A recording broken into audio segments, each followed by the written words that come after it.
One. It's Monday night. This is not your normal Monday night show. This is the last stand, ladies and gentlemen.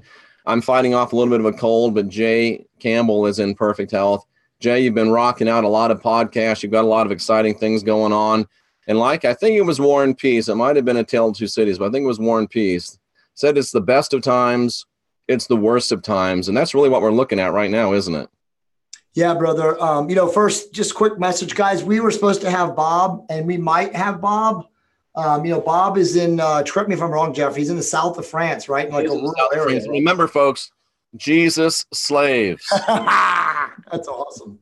Nice jacket, by the way, too. Do you have a job interview or something before the show? No, it's just about 50 degrees here, and it's a little cold in the bunker, so I figured I'd throw it on. That's awesome. But, yeah, guys, Bob was supposed to be here tonight, and Jeff and I are kind of weird because he did send me a message yesterday and said, are we on? Is everything good? And we sent him the link about an hour plus ago. But as he's told us, he does have technology difficulties. He has terrible technology difficulties. Right, because of where he's at. He's in like a very rural area. So I don't think they have great bandwidth. So that could be a possibility. So anyway, if he does join us, we've posted the topics all day today. We've posted everywhere on social media. I know there's probably a lot of people there to come to watch us. So if you don't, Jeff and I, the show must go on. The show must go on. And there's so much to talk about. And we Jay, I blamed you today for my Alien Jesus #7, President Trump and the Third Temple, The Art of the Deal. You sent me that email. You sent me that email with that video in it. I went and watched it, and it rocked my world. There's no doubt that Donald Trump was personally $1 billion in debt, 4 billion in debt. Well, they said 1 million for sure. Yeah. $1 million personally, not his business. Oh yeah, no, I got you. Yeah, right. Donald Trump personally, $1 billion in debt. He was about to miss his last payment. They said, "Look, we'll save you, but you got to go to work for us." Donald Trump went to work for them, took a salary from them. They put him on a stipend. Yes. And they said, Donald Trump was better. We wanted him alive rather than dead. We kept him alive so he would work for us. And I don't know if it's coincidence, but every one of those 72 bankers, Sheldon Adelson, Bibi Netanyahu, all of the people that are responsible for Donald Trump being president, every single one of them wants the Third Temple in Jerusalem. So whatever Trump is able to do, I mean, they might let him make America great again, but one thing he's got to do is make that temple real again. Listen, you guys, we all know this. We've been talking about this. I know Jeff was late to finally accept it. And you might be right. There's always truth with error. It's a world duality.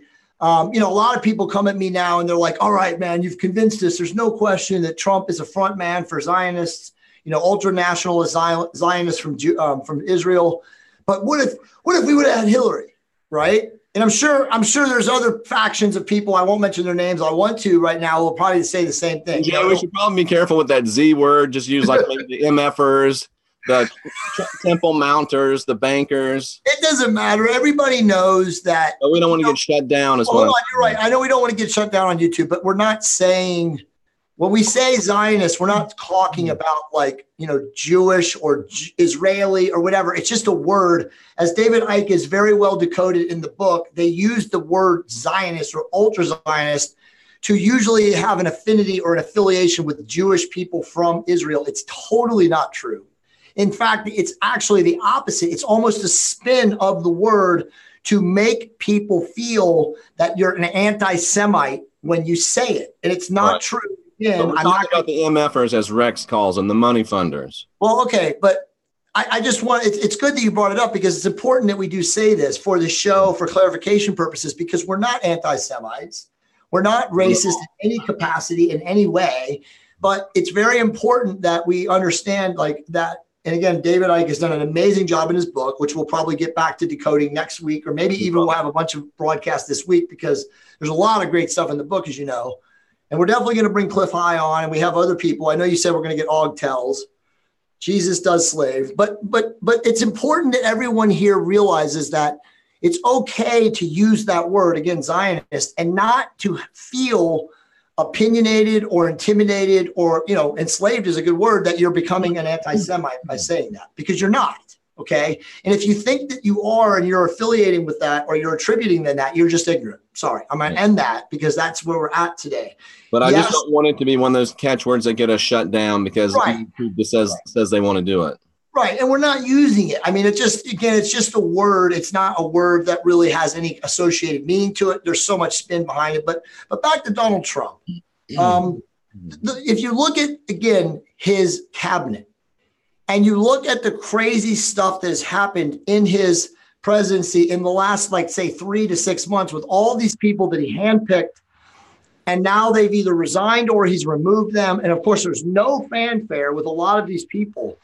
And who he's replaced them with are all neocon conservatives. They are all neocons. There's no doubt about that. Okay, so let's be smart and let's analyze history and let's just go back to W. Okay.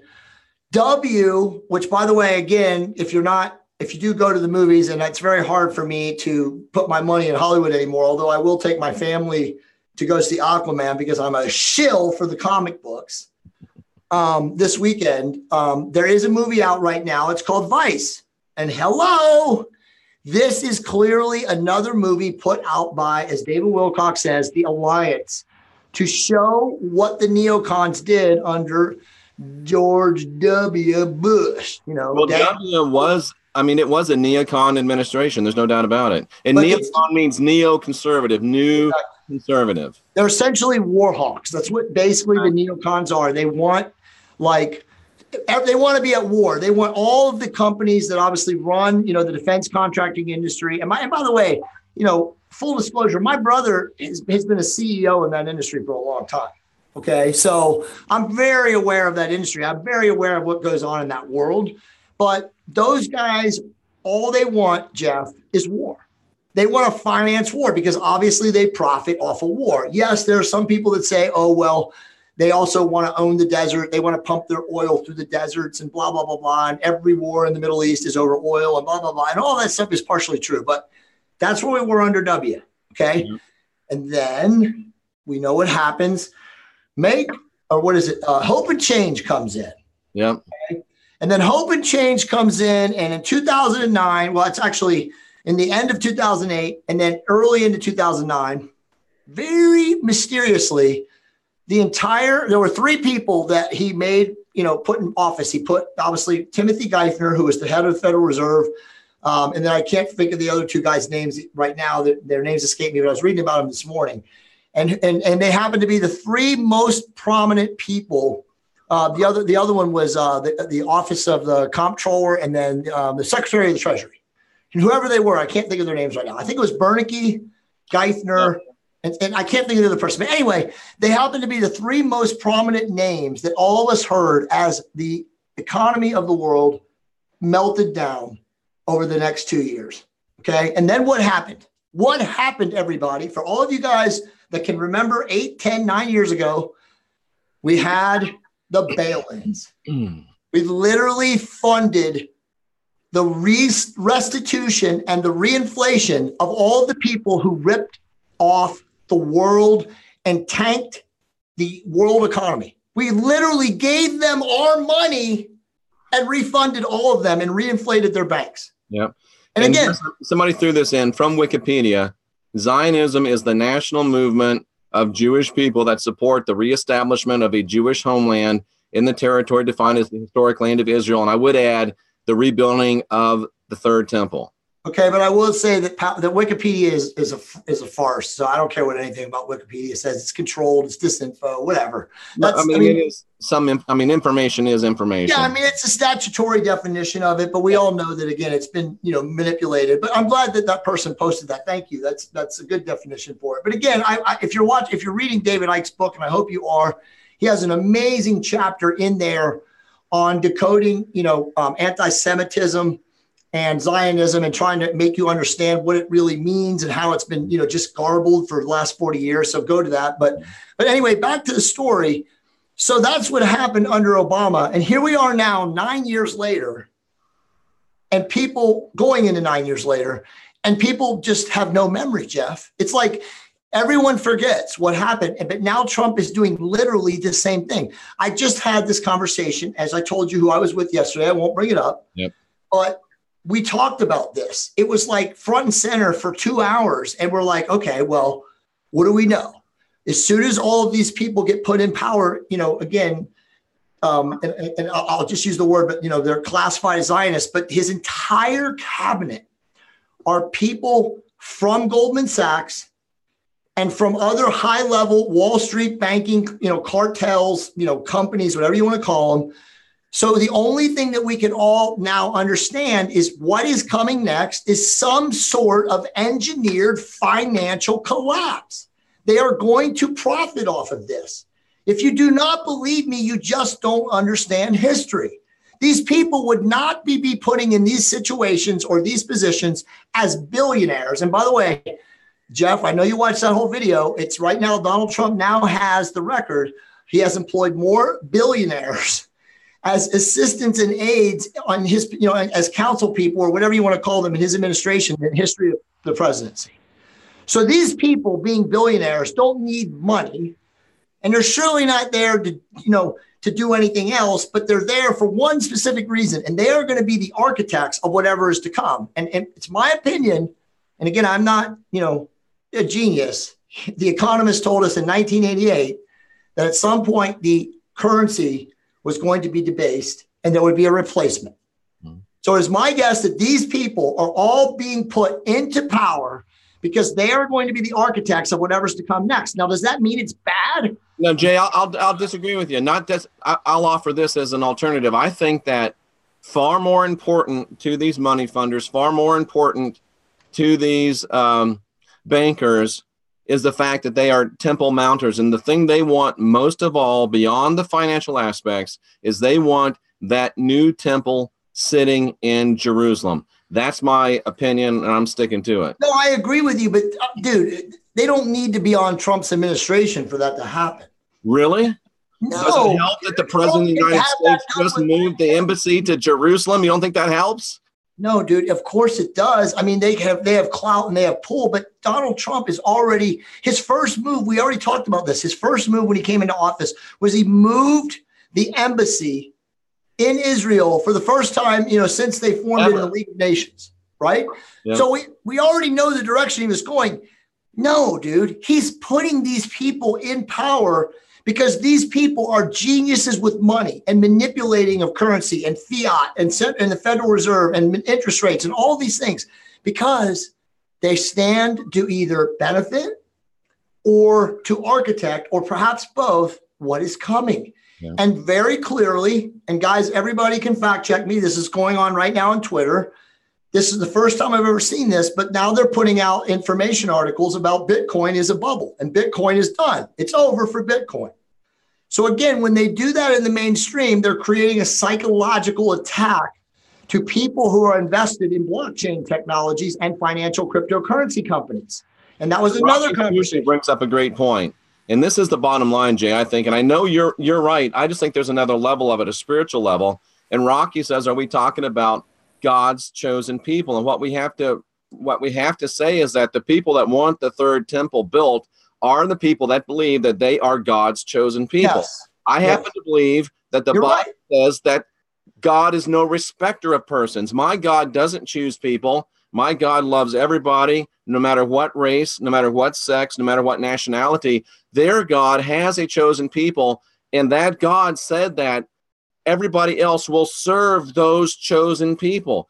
Jay, that's what it's all about. And that's part and parcel with the third temple. And I can see where you're saying it's part and parcel with this financial reset as well. You are seeing the bigger picture, and I'll give you credit on that. I'm kind of just trying to be more like granular right now so people can, because can I just throw a firebomb? Can I throw a Molotov cocktail? Yes. What is the moral difference between saying that we are God's chosen people or we are the master race? Same thing. What's the moral difference? Well, bro, God's chosen people believe that they are the people of the Lord. And we already know the Lord is a dirty rat bastard. So it's not like, again, it's so confusing. Okay, so let's get back to what you're saying, because I want people who are in, mostly America and the West, who are paying attention to our show, which we have a lot of them. And thank you guys. We got to get Rocky Stucci on this show. We'll bring Rocky on, but we have a lot of people watching right now, and we appreciate you guys. Without you guys, we don't have a show, so that's awesome. Please keep spreading the love. Tell people about this show on Monday nights. It's all about consciousness and increasing awareness and all those things. That's what Jeff and I do, and that's the end game. But we are trying to discuss what's going on. So bottom line, right now, Jeff, and I know we were not planning on talking about this today on the show, but it's a great relevant topic. I just did an amazing podcast with Mike Cernovich yesterday. It's coming in probably a couple of weeks. We did 5 podcasts, technically 4.5 podcasts, but we're going to be just like you and Jeff. Me and you have a show, Jeff. Mike and I are going to have a show. And we talked about, where does a person today, right now, in this crazy, unstable, bizarre, strange days world, put their money. Okay. And I think it's perfectly apropos right now, because we're talking about like what is going on, right? And we both, in our conversation yesterday, we're looking around at everything and we're like, you know what? Nothing is stable. I work in real estate. Hello, Heidi. And real estate is topped out. Okay. Pretty much in the major markets. Sure, middle America and smaller insulated communities are still doing really, really well. But in all the major cities where the money is, it's done. Okay. Automotive, done. There's no money in automotive. We know that it's coming to, self-directed cars, and Uber and all those platforms are eventually going to take over the space. So that's done.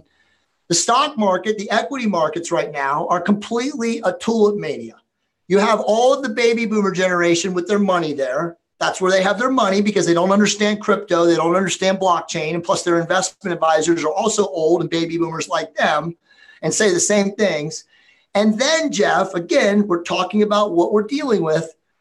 We have a complete slaughter, a decimation, an obliteration of blockchain currencies and blockchain technologies and cryptocurrencies in 2018. There was an article in Fortune last week, and there's like over 1,800 cryptocurrencies. I mean, again, that's absurd too. But the average cryptocurrency has lost more than 3,000% of its value this year. Now, hello, I'm no brilliant financial analyst. I've been in the game for a pretty long time, almost 29 years, 28 and a half years. And that's never happened before, where an entire sector was taken out back and capped. So if you're not going to tell me that there is not bigger money games, again, what you call them, the MFers, involved in the strategic destruction and decimation of cryptocurrencies, then you can't convince me that. That is absolutely what's happening. So again, back to, where do you put your money right now? If you're a 50-year-old person. Here, let's continue on with that, please. Sure. If you're a 50-year-old person, okay, and you've got $2 million working your butt off your whole life, your 401k, your whatever you got, your money, your assets, your stocks, where do you put your money? If you're a 25-year-old person watching the show and you have $3,000 to your name, where do you put your money? Everything is a risk right now. It's pretty interesting. That's what, we're in really, I guess, unstable times. That's about the best way I could say it. Is Bob here? He might be, but I don't know that. I think they may not want to put his email into the chat room. So I'm going to say, here's my email. Go ahead and send me Bob's email to my email, and we'll get him on. Well, if you guys are watching right now, and we have a lot, obviously, where would you guys, in your opinion, put your money? Where would you put your money right now? From an investment standpoint, would you bury it under the mattress? What do you think about the age-old answer about gold and silver, Jay? I honestly think that precious currencies right now are great. Again, anything that you can tangibly hold, protein powder, water, guns, chickens.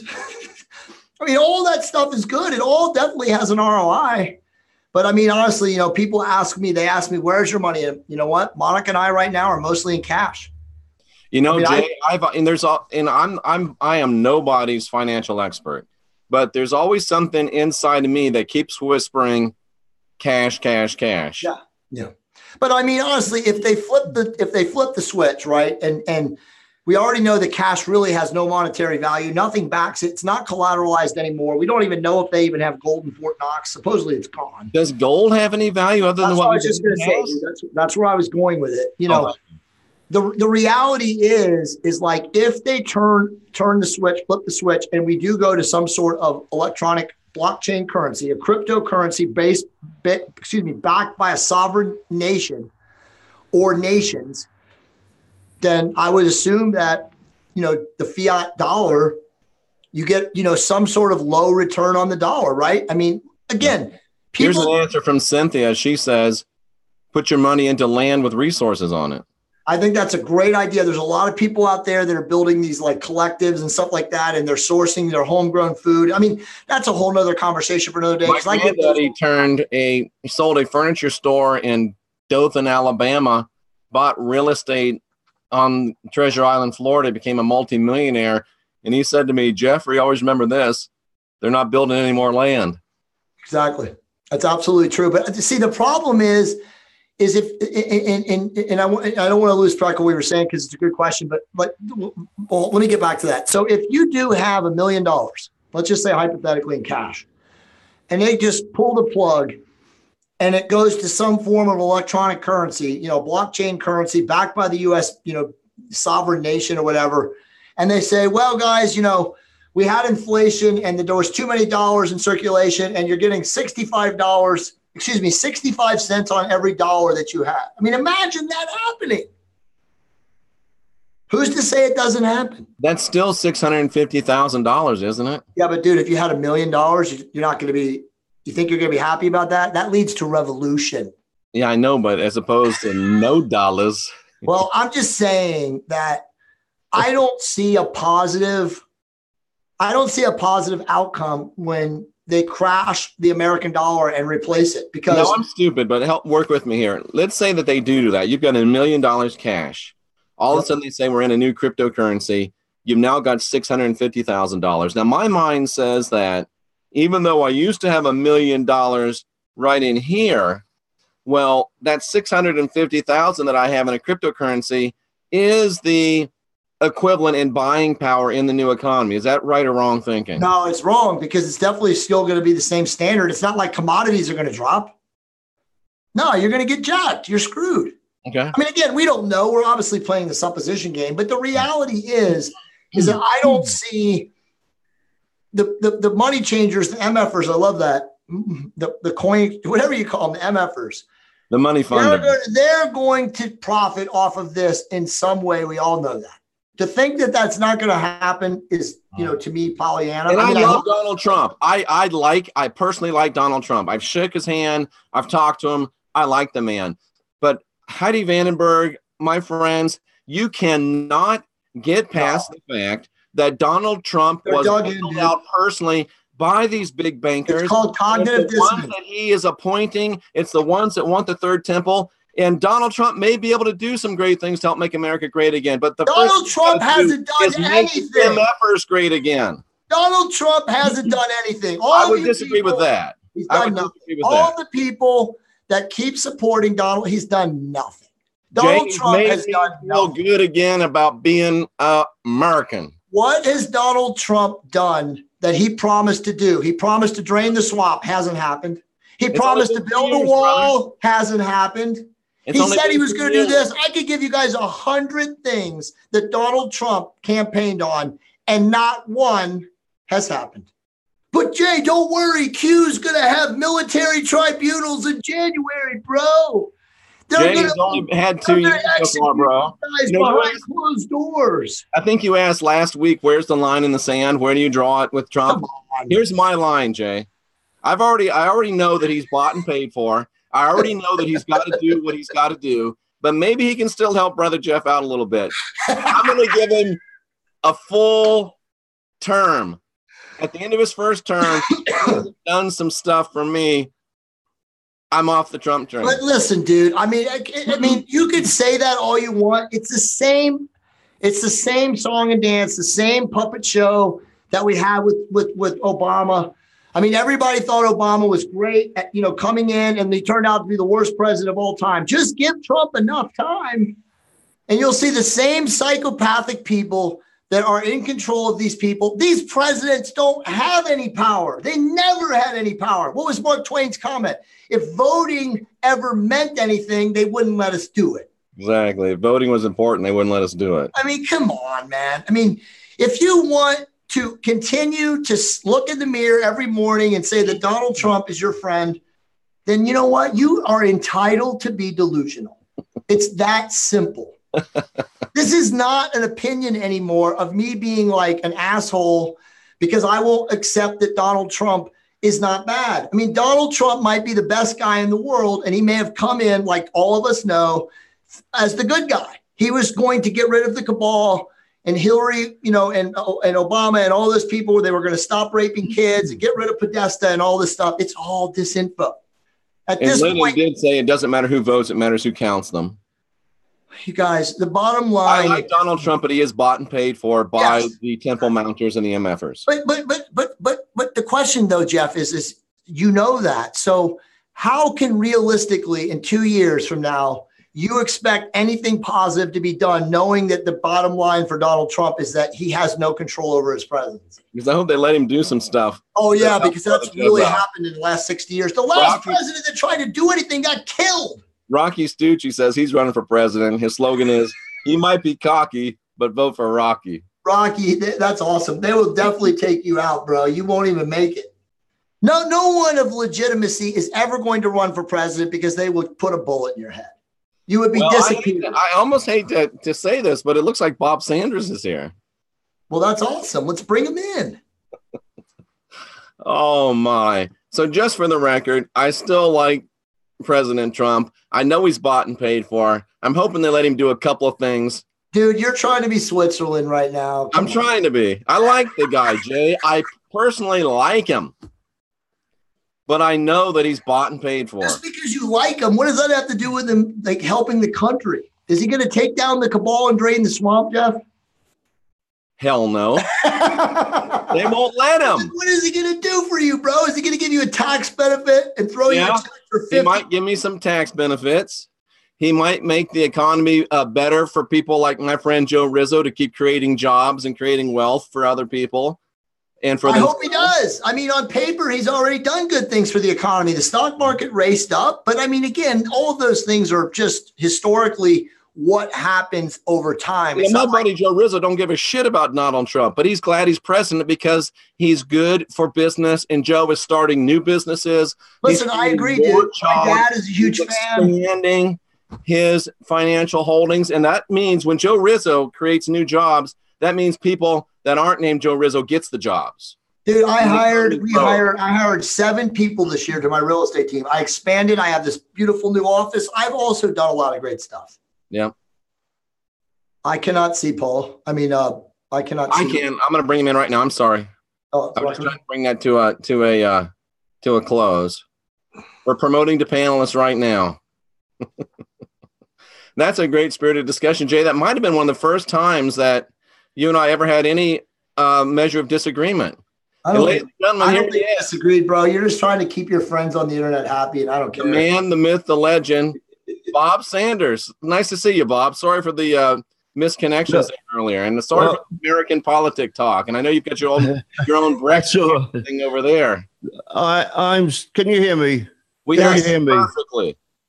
I'm sorry for the delay. We've been trying for ages to get through to you, but something blocked us. But we're through now. You sure you want me on tonight? You seem to be doing very well on your own. No, we want you on, dude. We definitely want you on because we can switch the topics and people will not be as engendered to fight with us. Bob, you have saved me. Now a lot of people won't get mad at me that we're getting mad at me. That's awesome. Bob, how are you, man? I'm fine. I was going to send for the police. I thought you were going to have fisticuffs. Well, I dressed up for you, Bob. I put on my... Yeah, you look great, man. That's awesome. Jeff, you've been ill. How are you now? Well, how are you feeling? I've just been fighting off a virus, Bob. I'm feeling much, much better. Yeah. I'm not quite there yet, but I will emerge victorious. I guarantee you. I hope so soon. Yeah, it's horrible being ill, but that's the trouble. If you start traveling around, and mixing with the common folk. That's what I did. I went from the top of Arizona all the way to Kansas and back to Florida again, and yeah, here it is. And that's okay. We had a very interesting time, and some of it was kind of bad and some of it was really good. I'll tell you what, Bob, there's a thing about having an automatic weapon leveled at you that really puts life in perspective. Absolutely. Jay, what are we talking to Bob about today? Let's get off of this silliness and get into some stuff about the Great White Brotherhood. Yeah, okay. Sure. Well, I don't know where to start now. Well, I'll start us off. So I put, in our group, in the Facebook group, the Decoders of Truth, I put, all the topics. And Bob, I think the topics are all amazing. I saved everything that you sent me. So I think I'll just go down the path, and I kind of set them up. They just kind of seed perfectly. But the first one was about clones. Yeah. And I know that, we obviously, and again, just for everybody who didn't watch the first show, which is an amazing show, if you haven't watched the show, you're missing out. Maybe somebody can put the link to the first show in there right now so people have it and they can bookmark it. It is in the Decoders of Truth. But all of these topics are ones that we briefly brought up. And so we're kind of revisiting them to allow the Great White Brotherhood through Bob to talk. Hey, can I do that 1 second before we get going to the clones? Yeah. Bob, last time when you were on, you said that the Great White Brotherhood said, go to the light. A lot of people didn't like the fact that they said, go to the light. So I did a lot of studying. What I have found, and I think the Great White Brotherhood were giving us accurate information, because what I have found through deep study is that there is a true light, an organic light that we do want to go to, and there is a false light that we want to avoid. So the people that say, go to the light are right. The people that say don't go to the light are right. And the point comes to where you have to have your own divinity, your own sovereignty, your own freedom to know which light to go to if it's a true light or if it's the false light. So I want to get behind Bob and say he was right, and the Great White Brotherhood did give us accurate information. We just had an inaccurate perception of the information that we received, some of us. Okay. Can I cut you off for just a second? Yes. Can you I'll talk to my little technician over here. Can you turn those people down in my earbuds? Sorry, you're very, very loud in my ears. So, okay. Thank you. And I, because you're so loud, I'm shouting into the microphone in return. Anyway, what I'm going to do is I'm going to talk about, first of all, if I may, about whether I get the information accurately from the Great White Brotherhood, because the point was raised and somebody called it truth with error. That sometimes when I'm writing it all down, I may make a mistake. And I thought that was fair enough, because I've never questioned it. I've been doing this for over 40 years now, and I've got so used to doing it that I don't question whether what I'm getting is correct or not. So I asked the Great White Brotherhood if they would tell me what sort of safeguards they've got to check whether what I'm putting down on paper is correct, is what they're actually giving me. So do you mind if I explain that first? No, go ahead. Okay. I'm going to read what they gave me. Right. The question was raised as to the accuracy of our earthly instrument, that's me, to transcribe our communications with him into an exact meaning. We wish you to understand that the process of transmitting the books we give you follows a long and complicated process, which we will attempt to describe. All of the books and much other information we give you is contained in the Akashic Record. We take that information from there. Many of these books were written long ago. Truth does not alter with time, and some are in somewhat stilted language. We will just say that the wise people who wrote those books did not necessarily have English as a first language, but the Akashic Record contains the information in such a manner that anyone can read them. So we, that is to say, the person in the heavenly spheres who is in contact with the earthly spirit, having English as his first language, receives the information in English. That's the guide who gives me the stuff, okay? He is aided he is aided and abetted by other wise members of the Great White Brotherhood to ensure that the old language is successfully and accurately brought into modern English. From there, we attempt to place it into the mind of the earthly instrument, yours truly. In fact, it does not go directly into the mind. It passes through the higher self, then through imagination, and finally into the mind, and the brain instructs the hands to write the words down.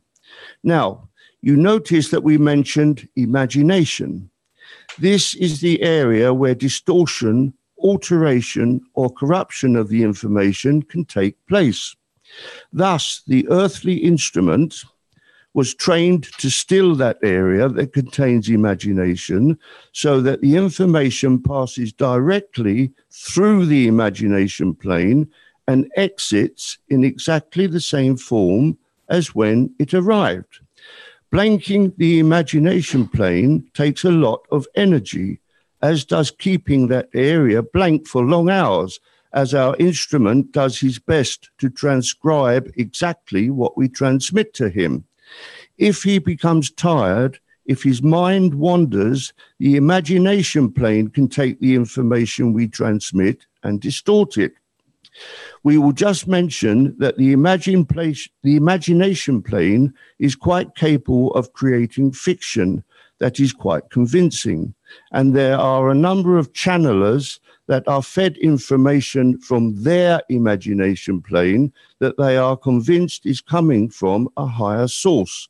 It is the quality of the message spoken that denotes truth from fiction.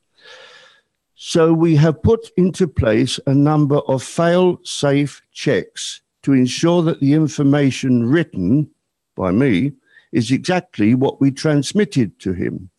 The first and most useful tool is the Akashic Record.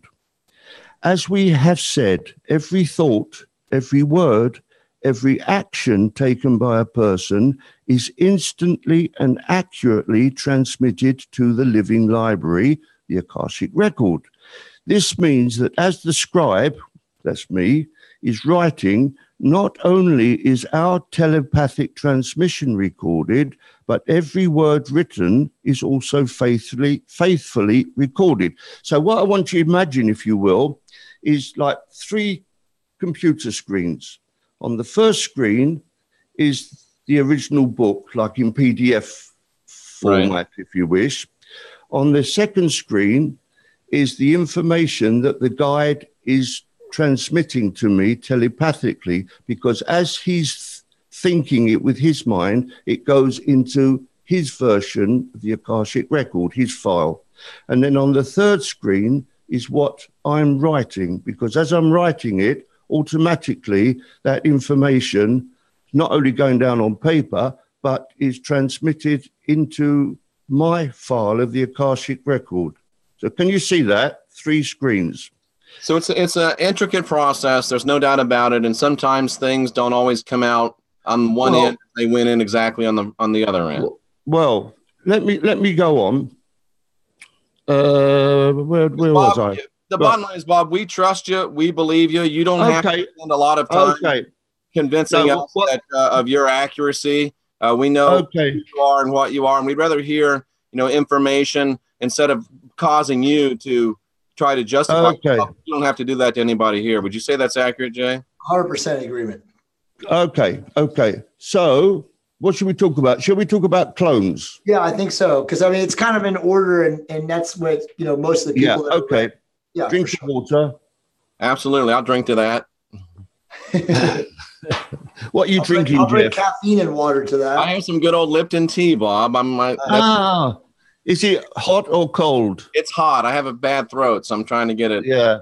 Did you put lemon juice in it? I did indeed. Eucalyptus works too. Okay. And what are you drinking, Jay? I saw ready. So Jeff doesn't know this, but on Friday night when I got back from Las Vegas, because I was doing book signings and talking to tons of people, I completely lost my voice. Wow. So just like you, I had a sore throat, and I actually started a Z-Pack because I had what I feel is a massive sinus infection. I had a lot of phlegm in my throat. But right now, I don't have insurance, but I think President Trump is going to fix that. Oh, by the way, we have a really good guy to ask about President Trump, even though he's not allowed to say his name.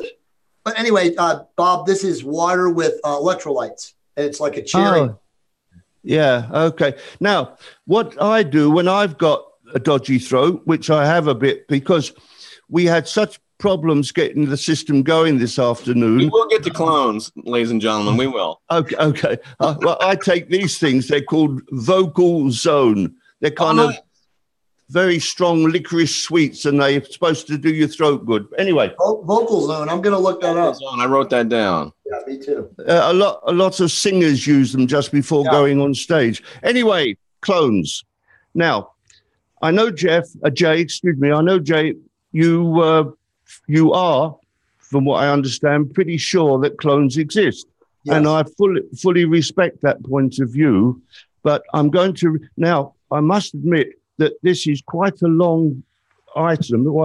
And they actually talk about 3 different things, I think. They talk about, they talk about human and animal clones. Then they talk about artificial intelligence in clones. Right. And then last of all, for some strange reason, they started to talk about the 20 and back program. You know what I'm talking about? These people that go off to a planet somewhere, spend 20 years in the military, have their mind wiped, their age regressed, and return back into their family. We actually interviewed one of those people, Bob. We interviewed. Yeah, I know. Yeah. Okay. So, never heard of that. I'm going to start reading. During our last meeting, the subject of clones was brought up, and we expressed our opinion based on knowledge that is garnered from our investigations, our observations, and from what is recorded in the Akashic Record. These 3 methods of information gathering have all concorded and have given us the confidence to state what we opined in that first meeting. And that's a rather posh way of saying they don't believe that clones exist. We wish you to understand that every instant of every moment of the life of any living object is recorded and is available for inspection in the Akashic Record. Thus, in the case of clones, we can observe the original person who is to be cloned.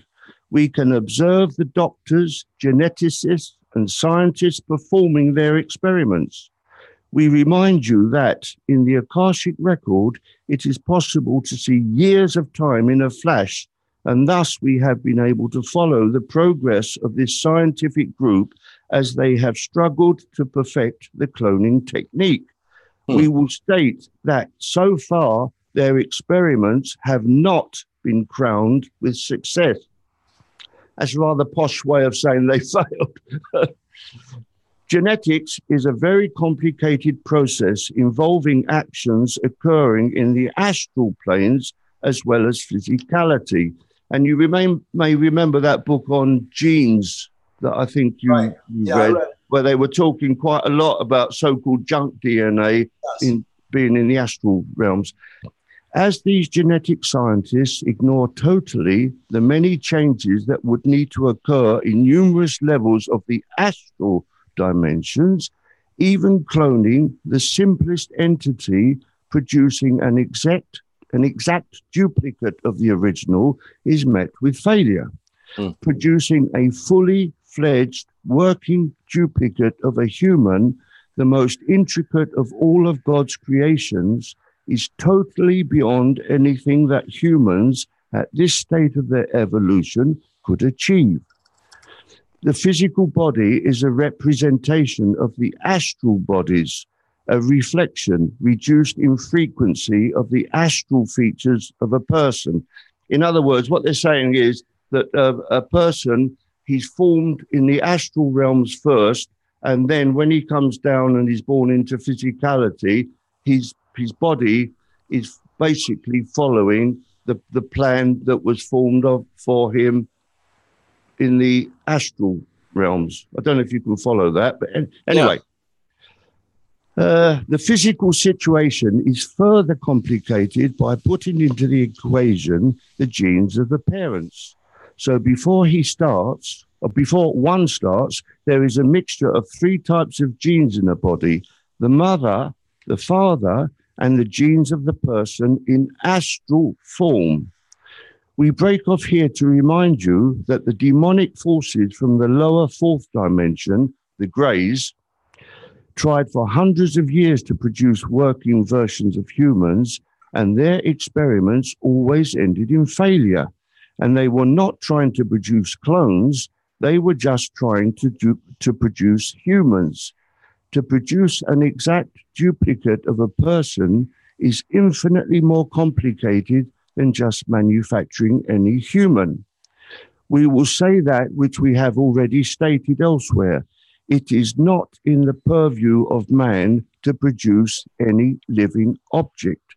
That task is in the hands of God's archangels, and it is they that decide to put a life force in association with an object or not.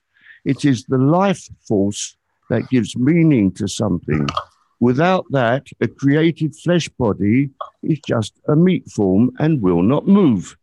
It is the life spirit that animates an entity.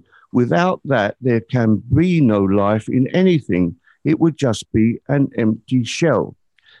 Okay, I'm going to jump a little bit because it goes on and on. I know Jay doesn't agree with this, but I tend to agree with it. Well, I'm not here to try and persuade anybody of anything. I'm just telling you the Great White Brotherhood's points of view. Absolutely, that's fair enough. From what they know. But Jay, you're not buying it, are you? No. All right, so it's okay. Now I've jumped a bit, but it's because it's about 14 pages long, and I can't read it all to you. Now, but I still like Donald Trump, so what do I know?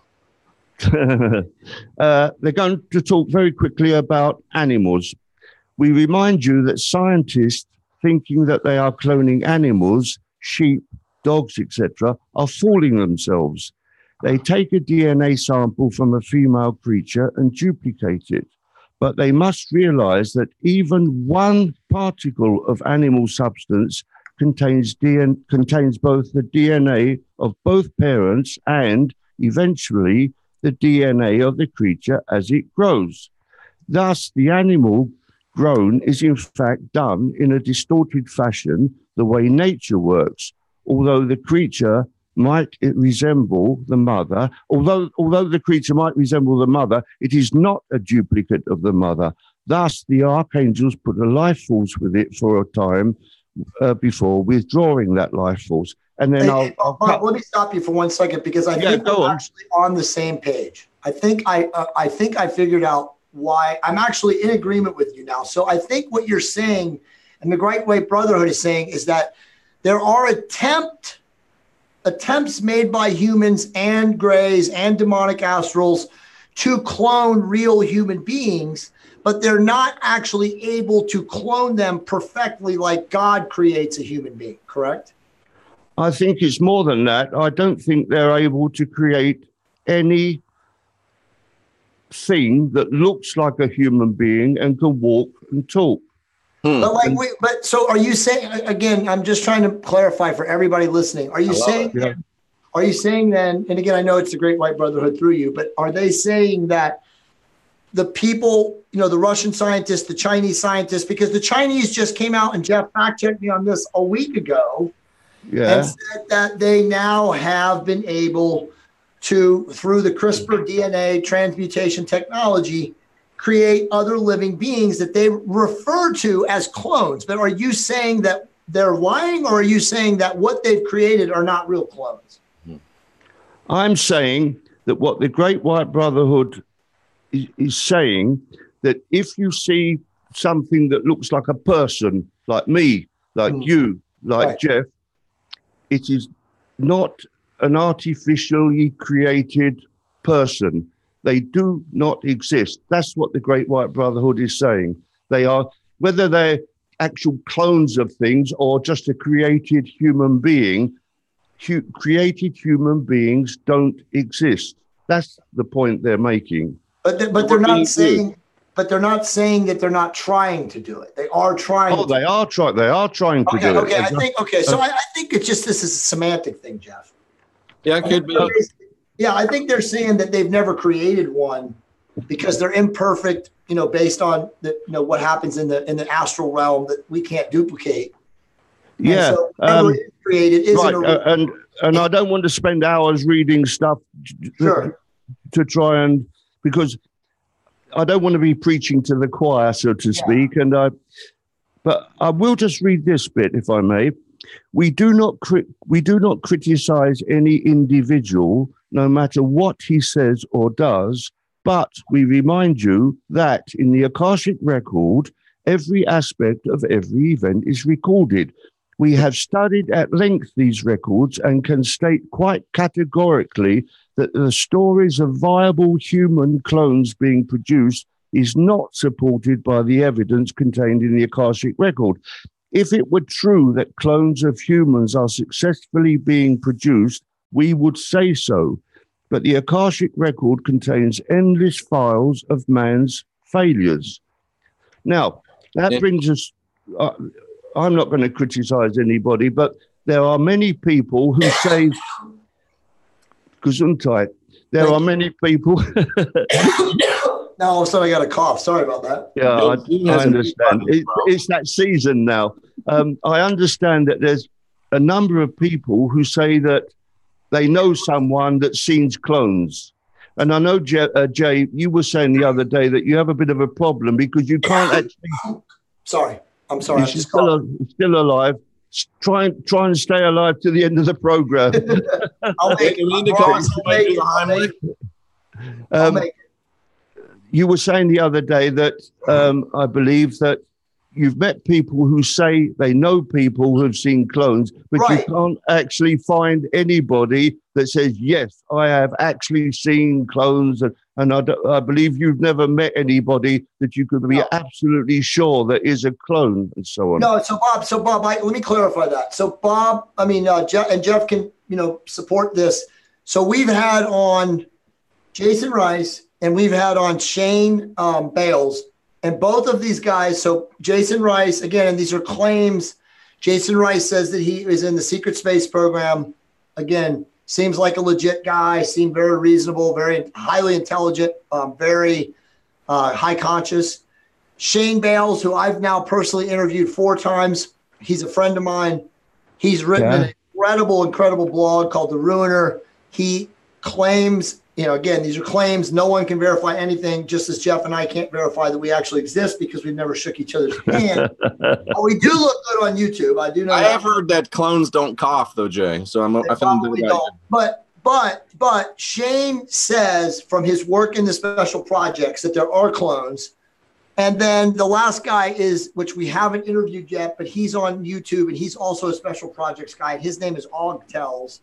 And I have read all of his work for the most part because he's very prolific, and he claims there are all sorts of clones. And again, I think Cliff weighs in on cloning too. Yes, and Cliff High talks about it too. But listen, I honestly believe right now that this is semantics. I actually think as well. I think I agree with the Great White Brotherhood. I think that they're saying that there are no real exact duplicate clones. And that's probably true because the technology, as Bob says, is not there. We don't have the technology that they have in the astral realms and God has. And so it probably makes sense. I, though, do believe, and again, it's my opinion, and I am entitled to be wrong. I'm not wrong on Trump, though, Jeff. But the reality is that it's possible that whatever has been created isn't a clone. And so it's a semantical debate more than it is actually. Do Shane and Jason say that they have personally, physically met and interacted with clones? Yes, absolutely. Yes. Well, there we are. As I say, I'm not trying to convince anybody of anything. I'm just telling you what the Great White Brotherhood have written. Now, I will just read this bit, if I may. It says here, the principal aim of these scientists trying to create clones is to create armies of slaves that can be used, abused, and rejected when of no further use. This is an evil act, evil concept, which is why God's archangels refused to put the life force in association with these objects. And without that life force, no matter what a scientist creates, it can't actually be alive. It's that life force that's put into us and animals and plants and things that enables it to be alive. And without I'll ask you a question that maybe you can ask the Great White Brotherhood for a future talk. It seems to me that in the New Testament or in the Old Testament that a fallen God created some, what we would say, clone bodies, and that he was unable, as the Great White Brotherhood say, to create a living soul to go into them. But it appears that he was successful in conning or tricking or duping spirits to go into those bodies. Do you think it's possible that a similar scenario could be taking place today, potentially? I don't think it would make any difference. If you imagine, it's quite possible to grow a physical body. That's not hard. Right. Well, it's relatively hard, but that is possible. It's just going to lie on a stretcher or something, and he's not going to get up and walk like Frankenstein's monster. And you can put whatever you like with it, but if it hasn't got that life force that's given to all things by these archangels, it's not going to be alive. And that there's only one life thing. Force can't be hijacked and put into that? It wouldn't make any difference. Okay. Once it's alive, you can overshadow it or put as many evil forces as you want into it. But until it's got that actual life force, it will never get up and walk about. That life force is the thing that makes it alive, which is what happens when we die. Our life force goes away, and our bodies lie on the floor and start to rot, because the life force is all that keeps us together and makes us what we are. If you haven't got that life force, you've got nothing. You've just got a lump of meat looking at you, so to speak. Gotcha. And it's that life force that is the essential part. And God's archangels apparently will never, ever put a life force with these creatures, because the concept behind them is evil, which is why they don't do it. Fascinating. Jane, what else do you have on this subject? You go ahead. You mentioned it was mentioned once that it's possible to make them walk and talk with artificial intelligence. Oh, this is good. Right. If you like, it's not very long, and I'll talk about that. That's fascinating. Although it is possible genetically to create a body that would look human, to create a body that is the exact duplicate of a living person is, at the stage that geneticists are at the moment, impossible. A person looks like he does, as we've said, due to the mixture of his parents' genes and his own genes. Anyway, I'll jump and cut to the chase. Right. I'll just read this bit. Now, we repeat, God's archangels refuse to put the logos of God in association with any created human, and it is that logos that gives the appearance of life.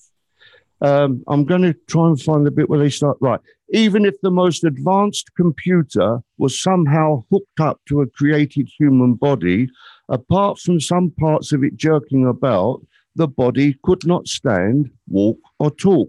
There would need to be hundreds of computers linked to virtually every part of the brain in order just to make it move. And so one would have a person with thousands of cables connected to thousands of parts of the brain, each computer sending signals to these diverse parts of the brain just to get the person to stand and move. It is not practical and has never been achieved. And then it goes on to say that if you wanted to make it walk and talk, you'd have to invent astral computers, because the walking and not the walking, but the talking and thinking and what really makes us, it's not part of physicality. It comes from our astral versions, and astral computers don't exist. So I'm sort of cutting it all a bit.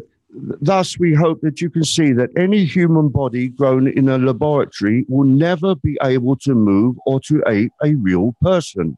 A real living person has a mass of non-physical aspects that make it function.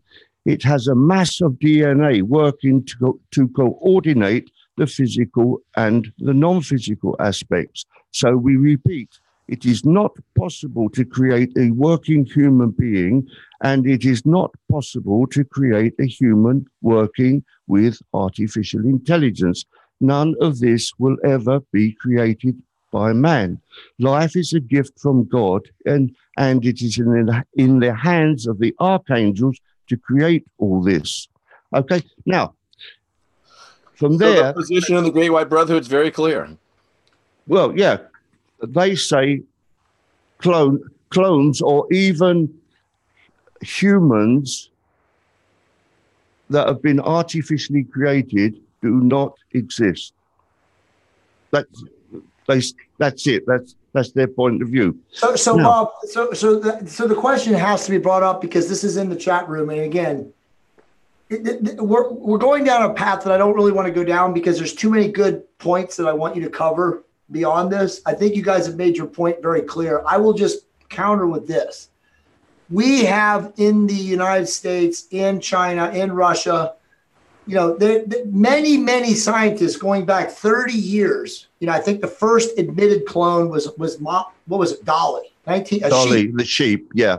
In 1993. And so they do say that they allow these created animals to have the life force for a while. Because I didn't read that bit, but what they said was that they like to help scientists. Not the Great White Brotherhood, the God's archangels like to help scientists, and they do allow them to create animals, and then the archangels put a life force with them, with this animal. But even that is not actually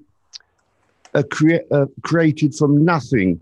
In order to create something that's alive, you have to have two parts. You have to have the male and the female. And when they say, I'm not a geneticist, so I couldn't explain this, but when scientists say they take just one aspect of the like the mother and grow that on, in fact, within that little whatever it is they take, there is both the male and the female aspect attached, even in astral form, if not in physical form. And they allow that to grow on a bit, but they draw the line at creating people because the concept is evil.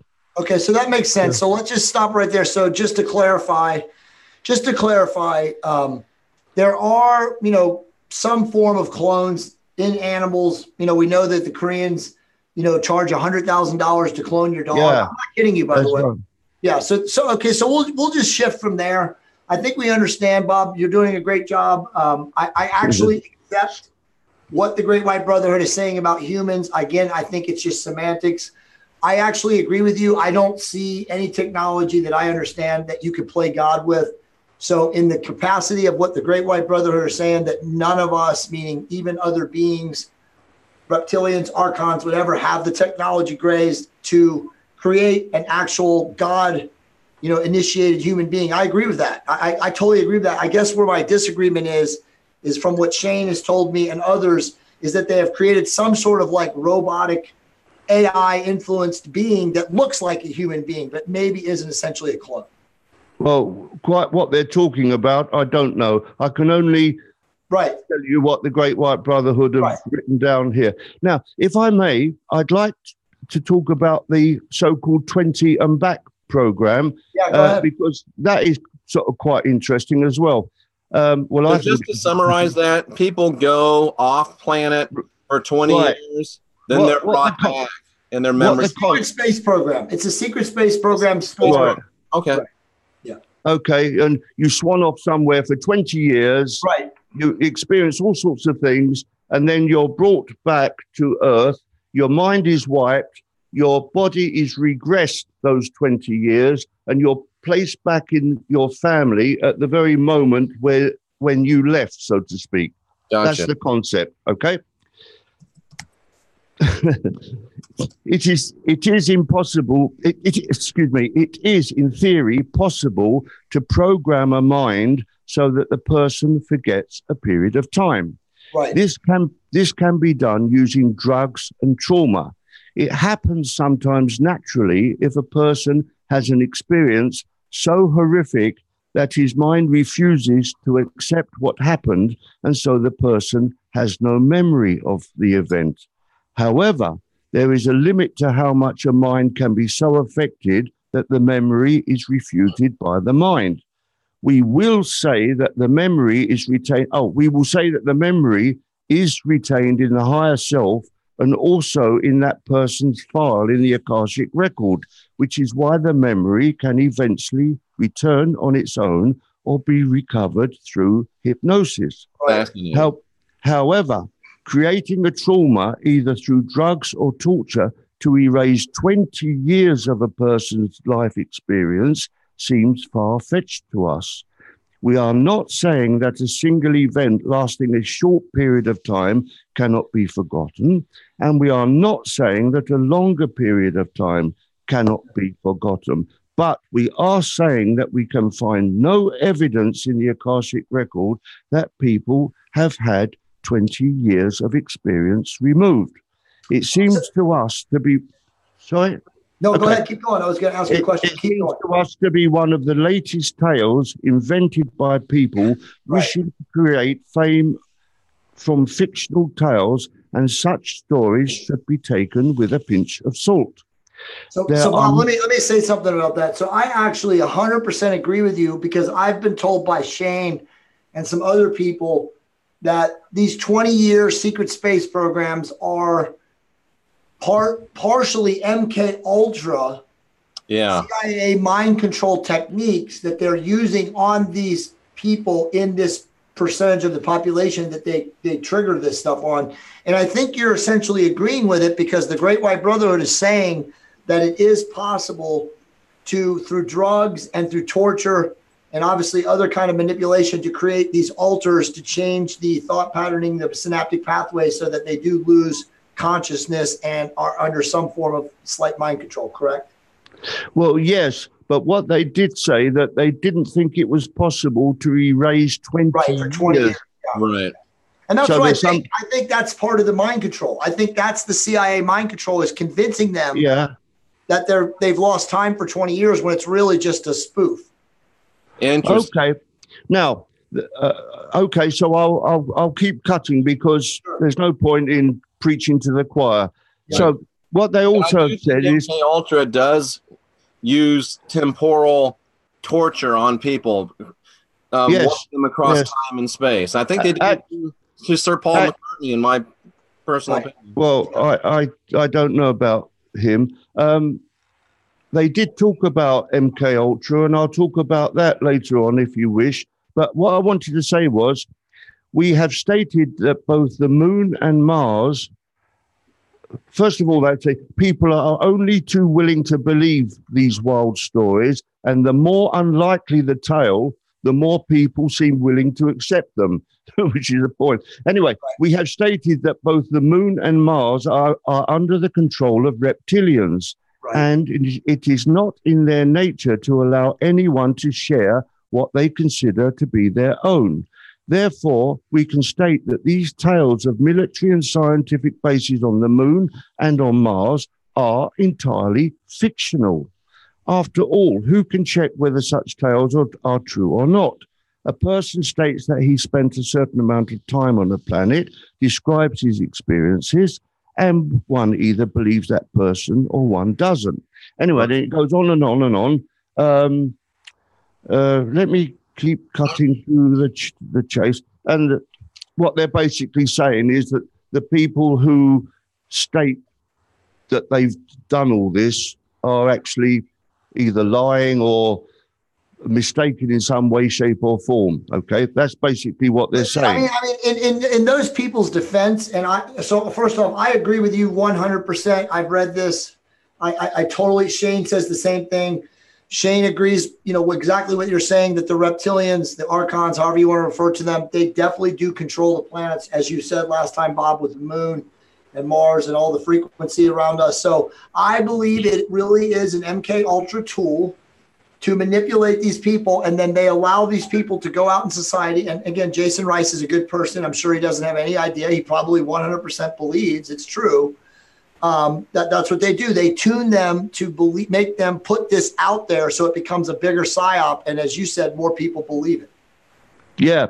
Okay. Now, in relation to this 20 and back program, I was mulling it over in my mind just yesterday, actually.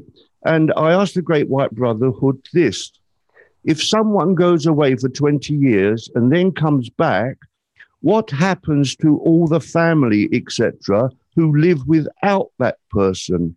Do they all have to be regressed? Right. Why can they not remember the last 20 years without that person? Right. Okay. Now, and they explain it. As we have said, it is not possible to regress anyone for long periods of time.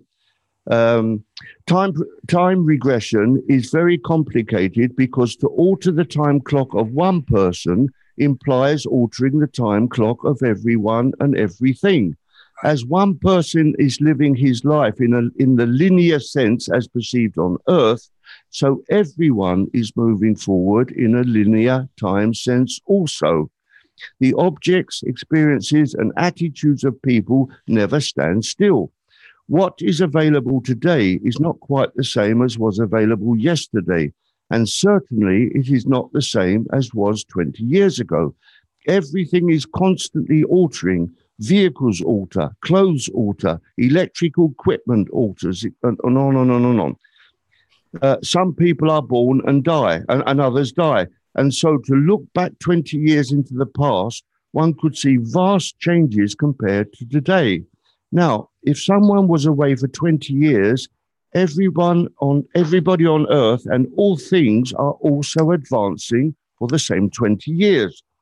To regress a person and place him back within his family 20 years previously implies that everything in the whole galaxy would have to be regressed 20 years equally.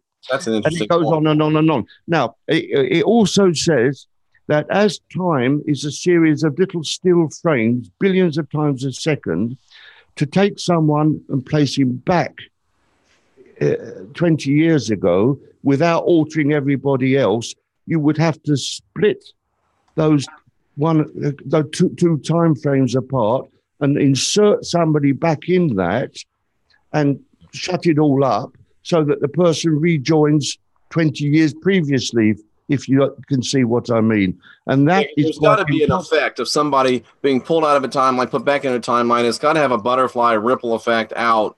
So that it is problematic at the least. Well, there we are. And I didn't want to take too long. I'm trying to look for something.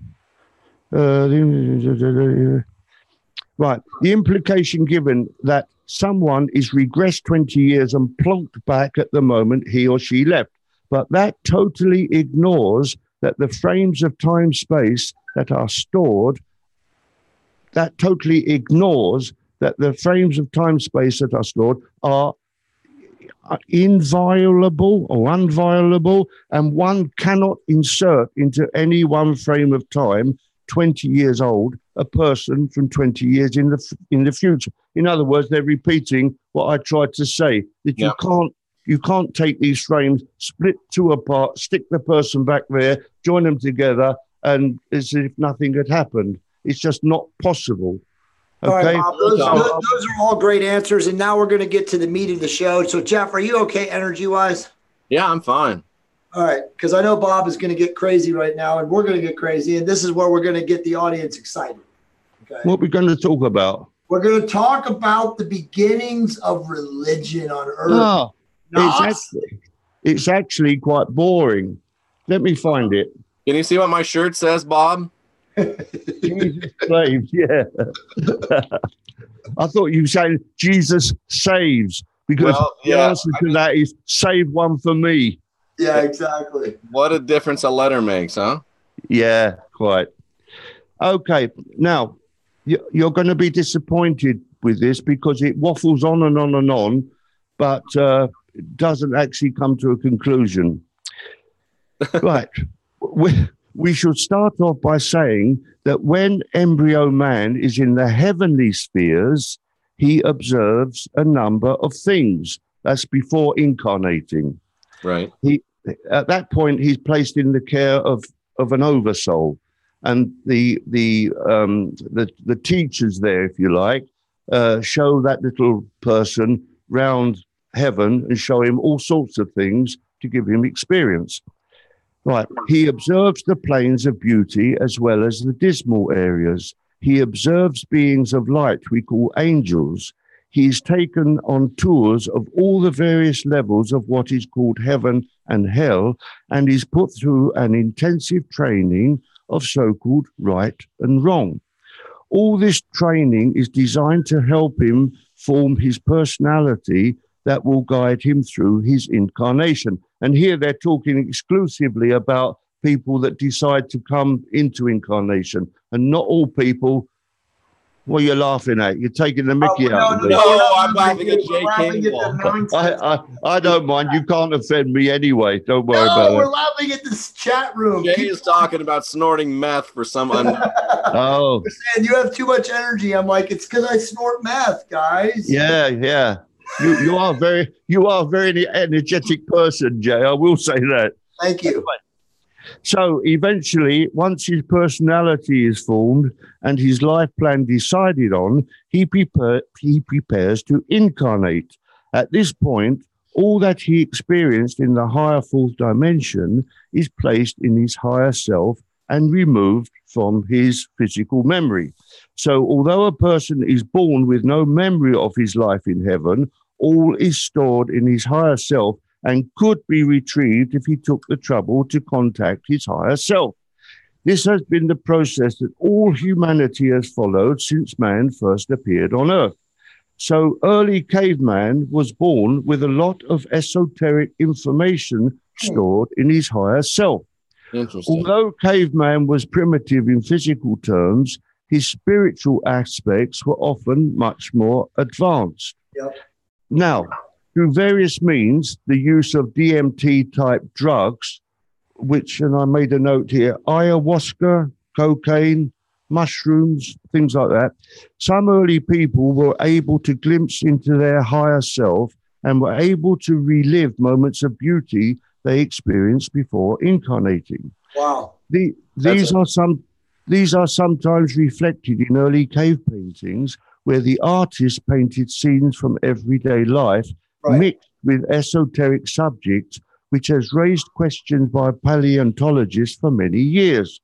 So early caveman eventually combined his daily life with his pre-incarnation memories and started the concept of creating the forms of gods, either in stone or painted.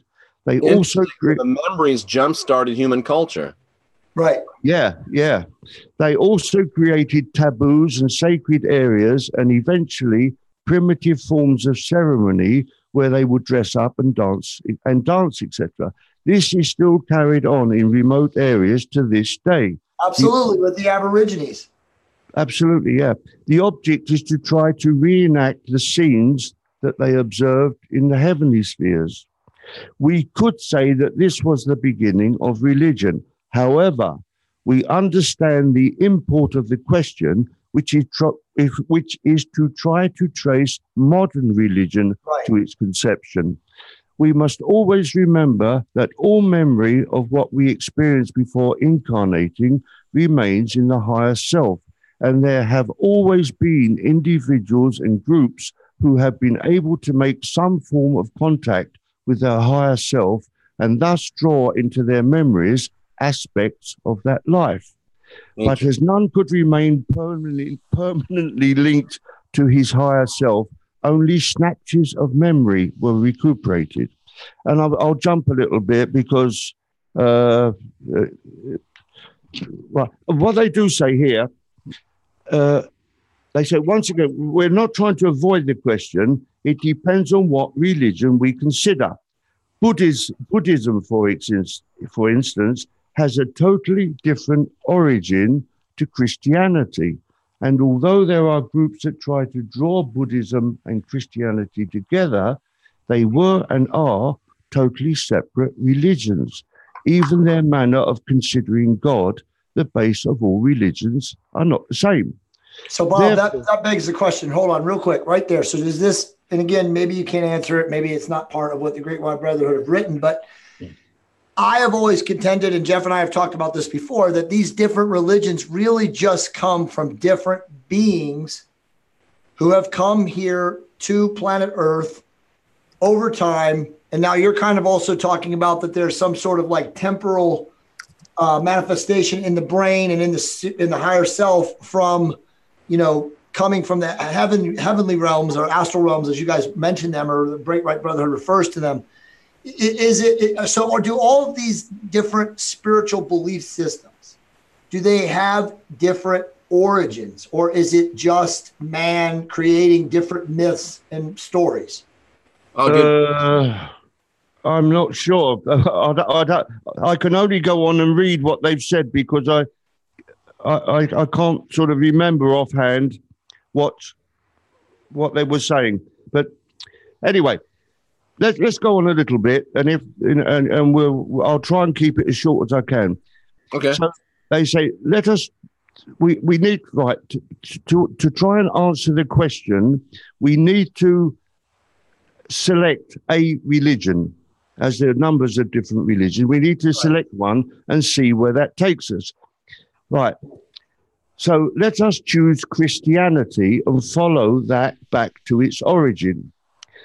So we pick up our Bible, and when having read it, we notice that it consists of two separate versions of Christianity known as the Old and the New Testaments. In a way, one is the mirror image of the other, because the Old Testament describes a vengeful, jealous God that one must always fear, and the New Testament describes a loving God here to help us with the aid of various saints and angels. This should obviously cause us to scratch our heads somewhat. How can we have two gods, one a psychopath and one a beautiful, loving entity? Unless God has a split personality, this suggests two different sources of information that have been cobbled together to create one book. Now, we've spent a good deal of time skirting around the edges of the question, because the truth of the matter is that there is not one answer to the question. It would be convenient if we could trace all religions back to a common source, but unfortunately, life is seldom as easy as that. So we have limited our research to one religion, Christianity, and now we have to decide which of the two versions of Christianity we wish to investigate, because they clearly are based on opposing concepts, love and hate, or rather, to put them in the order the Bible places them, hate and love. The New Testament purports to reflect the life of Jesus. This may offend Jeff a little bit, because I've been following your thing about, was Jesus an alien? Okay, which I found very interesting, by the way. Thank you. Jeff's interesting every now and then. It goes on to say, Jesus was and is a real person, and is still very much alive and doing his best to help us who are incarnate. We do not wish to speak for Jesus, but his views are known to us, and we can say that he is bitterly disappointed in the manner in which his message has been distorted over time. He considered himself, and still does, to be a humble servant of God, spreading the word of God to the people of his day and of his area where he lived. He never wanted this myth to be created concerning him being the only Son of God, and of somehow having the keys to heaven. We'll get into the end of it shortly. In fact, if one studies early esoteric and religious teaching, the biblical stories concerning the birth, life, and crucifixion of Jesus can be traced back to periods long before the birth of Jesus. If we can trace the origins of these early myths, it might give us a clue as to the beginnings of religions. But of course, we need first to decide what in the Bible concerning the life and times of Jesus is factual and what is myth and what is archon influenced.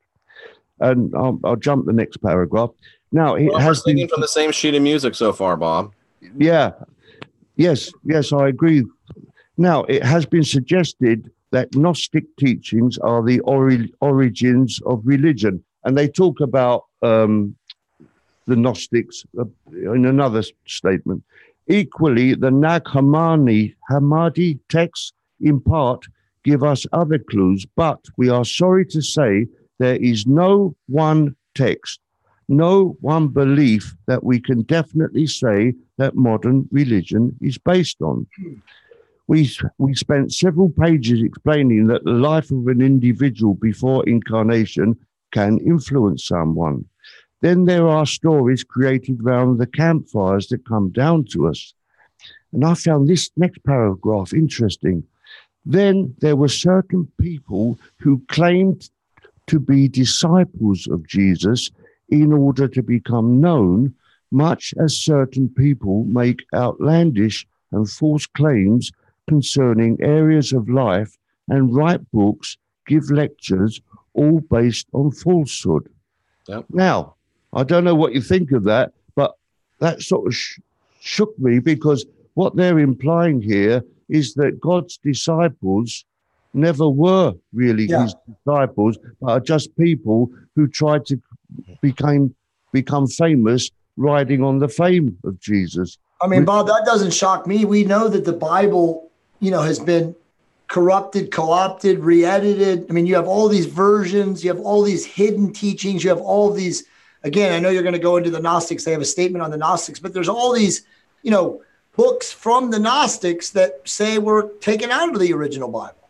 Yep. Yeah. I have no problem at all with what you're saying. Right. I agree 100%. Okay. 100%. Well, I'm surprised, because I've never ever thought that Jesus' disciples could have been people that just made out that they were disciples and never really were. I've always accepted that they really were his disciples, But, well, there's at least Paul definitely was a usurper and a liar. So there was one, there could have been more than one.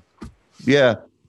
I think there's much more to the story than meets the eye. Anyway, Now I'll cut a little bit more. So the origin of modern religion can be found in this hodgepodge of disparate elements. Virtually all of it, unfortunately, is based on imagination, falsehoods, and power struggles. We consider it unfortunate that religions have such a stranglehold over so many simple people still, and look forward to the day when they disappear through lack of followers. Therefore, to close this long and fruitless search, we are sorry to say that we consider that there is no one origin of religions, but a coming together of separate elements. So I'm sorry, but I can only read you what they say. And they say that, well, you heard it yourself. There's no one clear answer to the question. Hi, Bob. Jeff and I agree with that 100%. There's literally no deviation for us. Jeff and I constantly come on our show and we tell people, unfortunately, and they don't want to hear it because, as you know, religion has got most people completely brainwashed and hornswoggled. But at the end of the day, God is within each of us, as you very accurately told us, as the Great White Brother have told us. And if you continue to worship external things, which is what religion is, then you do not understand the key to your, salvation or wherever it is that you want to go, which is hopefully a loving enhancer. Yeah. Yes, I will say that many, many years ago, my mother, who was a natural medium, she refused to. We had I have a sister, so there was 2 children. She refused to have us baptized. And she always said, if you want to be baptized, you choose the moment yourself. And I was about 40 before I got baptized. Before I got involved in all this stuff, I got involved with religion, and I got baptized, but there was something about it that wasn't me. It didn't fulfill me. It didn't satisfy me. So eventually I found meditation and all this stuff. Right. And I've since come to the conclusion that religion is not a very good thing. I don't think so anyway. No, it's not. I mean, let's be honest. Jeffrey was a 20-year Pentecostal minister. He knows more about organized religion than every one of us times 10. Yeah, I know. I very much admire that. Isn't that great either? Yeah. What? Disorganized religion isn't that great either. No, but I very much admire that, because it must have taken a great deal of work and study and dedication to do what you did, and I admire that. Yeah, well, thank you, Bob. Yeah, I admire Jeff. And it's not wasted, I'm sure, because you must have learned a lot, both good and bad, so to speak, which you're using now to help people, which is fine. Now, if I may, I'll quickly talk about the Gnostics. Yes, please do. Now, this is also a little bit strange. The Gnostics were a group of humans that incarnated in order to push spiritual knowledge forward. Wow. The period in which they lived was pre-Jesus. That is to say, 3,000 to 4,000 years ago. They were not just one group that lived for one lifetime, but were people that incarnated one lot after another, over quite a long time, group after group, but they all dedicated their lives to revealing esoteric knowledge. They were helped by people in the heavenly spheres who gave them information, rather as we give you information and have done for a long time. Once they had fulfilled their function, their combined knowledge was written sometimes on clay tablets and sometimes on parchment, and these latter were sealed in clay jars for future man to find. Some of the clay tablets have been found and many have not. There remain a number of tablets still waiting to be discovered. The information given is not dissimilar to that which we give you, but translation, often being less than perfect, has distorted the message. Also, the fact that many of the parchment sheets were destroyed, stolen, or damaged has made a complete reproduction of their message almost impossible to compile. However, we now have the honor to repeat the wisdom that was given to the Gnostics with modern updates. So if people wish to know what the Gnostic message was, it suffices to investigate what we tell you, and you will find it containing the same pearls of wisdom. Truth does not alter with time. The Gnostic texts were, as we said, written long before the biblical account of the life of Jesus. But there has always been a person very holy on earth helping and guiding people. Now, I don't know if you know this concept, but the Great White Brotherhood have told me that always there is a Jesus-like person available. Now, the most famous is Jesus. Right. But before him and after him, and I suppose even today somewhere in the world, there is a Jesus-like person. That's all I can say about that. Well, let me just add to that. You know, Jeff and I are disciples or readers of Dr. David Hawkins. And Dr. David Hawkins also says the same thing, that his statement is that because of those beings, and he calls it, you know, level of consciousness, and he has created a scale, which I have right over here on the wall.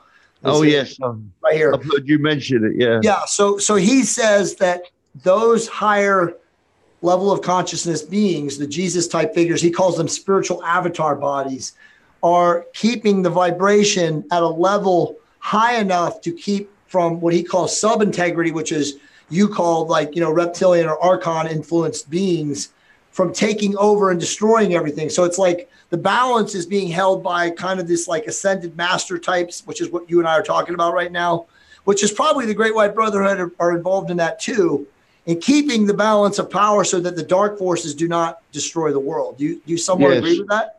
Absolutely, 100%. Yes, yes. Now, okay, awesome. We're nearly finished anyway. The Gnostic text. But Bob, before you get off of that, can I just ask you one question in that regard? Far away.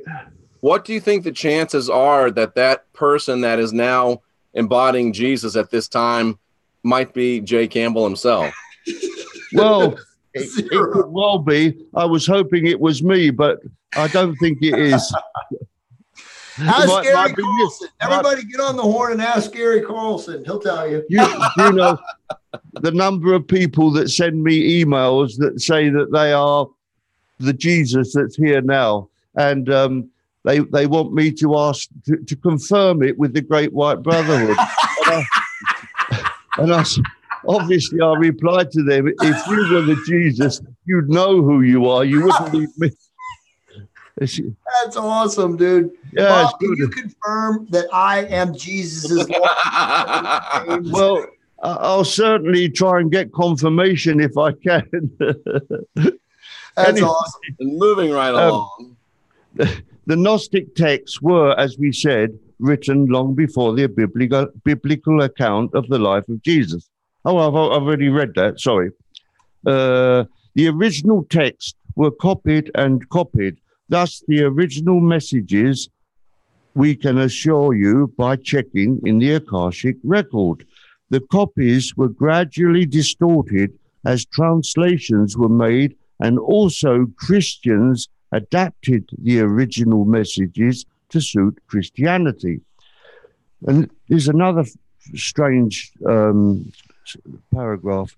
One day, the truth about Jesus and his so-called disciples will be revealed, and it will come as a shock to people to discover that although Jesus lived about 2,000 years ago, the biblical accounts of his life dates back much further into the past.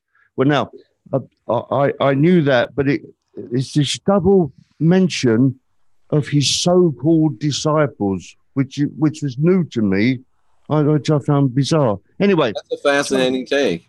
Yeah. So the versions of the Gnostic texts that come down to us today are merely distorted copies of messages written at the time we mentioned. Although some original clay tablets remain to be found, none of the original parchment sheets remain. Time has destroyed them. So Bob, real quick, I want to say this for everybody listening, and Jeff knows this. I just briefly mentioned this to him. So I met someone yesterday. This is a breaking news story, who is 82 years old, and he is one of the people on this planet, this is true, who decoded the Gnostic texts. And his son, the Nag Hammadi, the Nag Hammadi texts, when they were found, the Dead Sea Scrolls. Yes. In 1948, and his son, who is very intelligent and educated too, told me to my face yesterday, I will not mention his name, and I even asked him if his father would be willing to come on our show because he's 81 years old, and he said he would. He said that they were completely corrupted. You just hit the nail on the head. He said that again, and guys, let's think about this. This is back in 1948.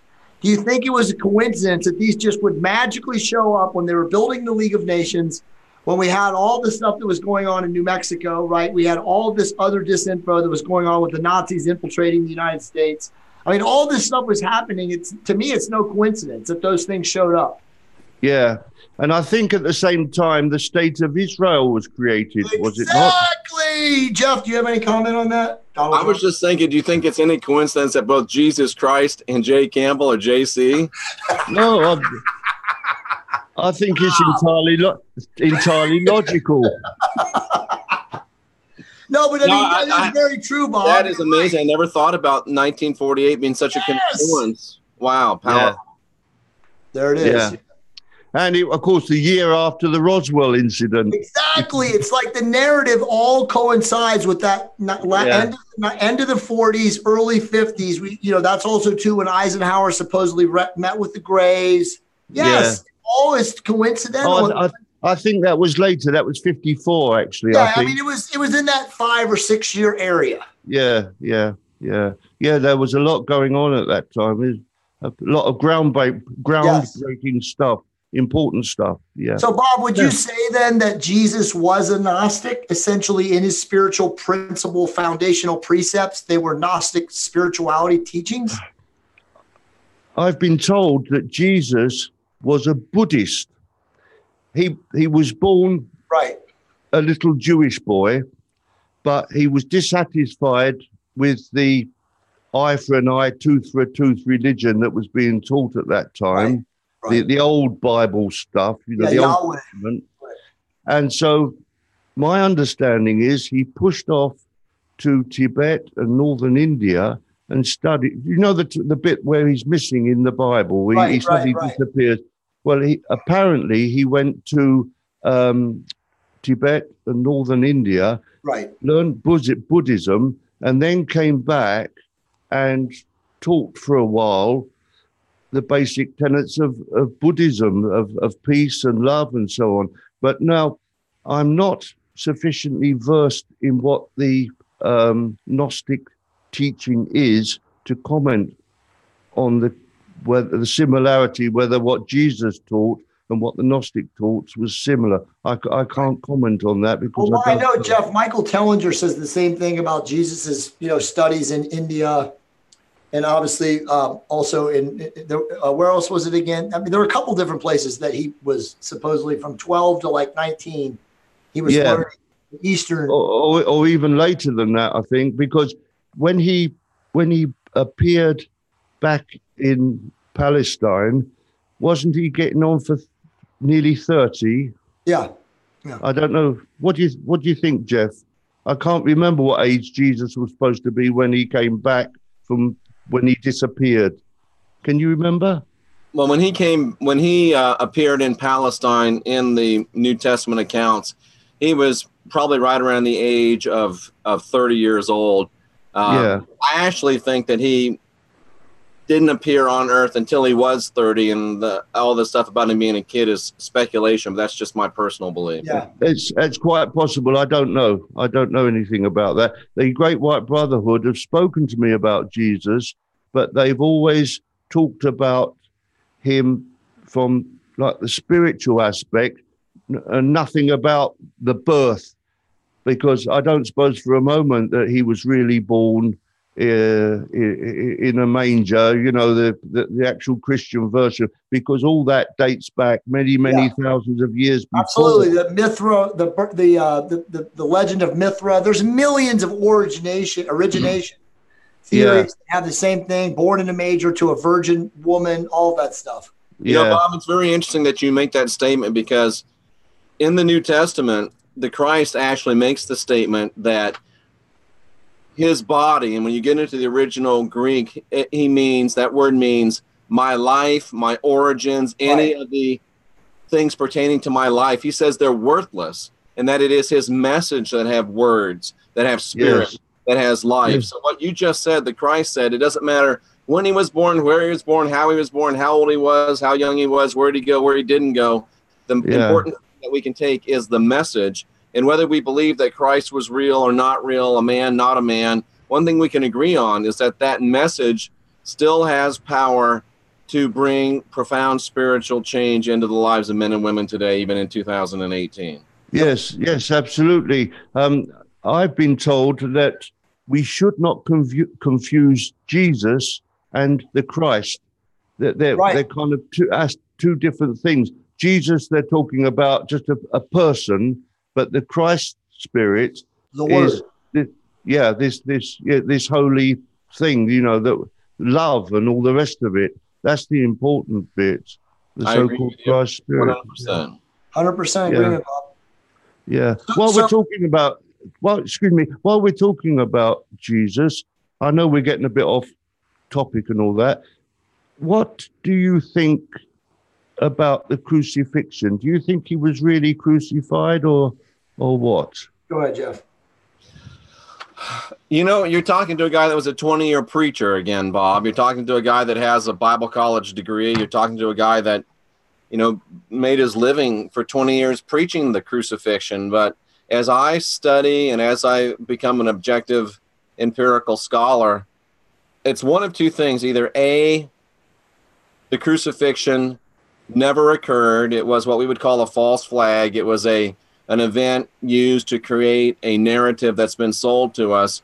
Or B, like the Nag Hammadi scriptures seem to indicate, that it was still a false flag. They crucified somebody, but it wasn't the Christ. It wasn't Jesus. And that was also used to create a narrative. So the crucifixion as we know it did not happen. I'm of the opinion, I can't really decide on which one, whether it didn't happen or if it did happen and it was false. I think if I got pushed into a corner, I'd have to say, in order to build the narrative and for it to be so enduring, that they probably did crucify somebody. It was probably Thomas, which means the twin in the New Testament, and that the Christ was not crucified, as the Nag Hammadi says, as the Muslims believe to this day. And it was all part of building this fear and guilt control matrix religion that we now call Abrahamic religion, encompassing both Roman and Protestant Christianity, Judaism, and Islam. Yeah, the Great White Brotherhood told me that Jesus was married, if you like, to Mary Magdalene, and they had two children. There was a girl called Sarah and a boy, but I can't remember the boy's name. And Jesus and Mary and Sarah pushed off to the south of France when it became, you know, at the time when Jesus was supposed to be arrested and all that, he pushed off to the south of France. And and the son went off to India. Now, interesting. Then he turned up not far from a place called Marseille, which is a port in the south of France. And from there, he made his way inland to what's now a place called the Ariège. It's a very mountainous and wild and foresty sort of place, to a village called Lordat, Lordat, or that's the name we know it at today. And my wife and I have visited the place, and the Great White Brotherhood told me that Jesus died in Lordat and he's buried just outside the village. Now, you either believe that or you don't. I've got no proof. But apparently after that, his wife Mary and the daughter went further north, and some people believe they finished up in Scotland, but that I don't know. The information I've been given stops at the point where Jesus died. He started the religion. Now, what's it called? I can't remember. There's a religion that the Catholic people tried to wipe out. Cathars? Cathars, yes. Cathars, yes. He started Catharism. Now, I don't suppose he called it that. That's like the modern name. But right. I've met Cathars because the religion still exists. And their belief, they're totally vegetarian, and they're very peaceful and humble. The priests go around teaching without any question of being paid or setting up churches or whatever. They're wandering priests going from village to village to speak to people that are interested and so on. It's a very nice, peaceful little religion, and I could well imagine it would be the sort of thing that Jesus might have set up. But I've got no proof of that. The Great White Brotherhood told me that when it became too hot to stay in Palestine, he went off to the south of France, went to this village called Lordat, set up this religion, and eventually died, and he's buried just outside the village.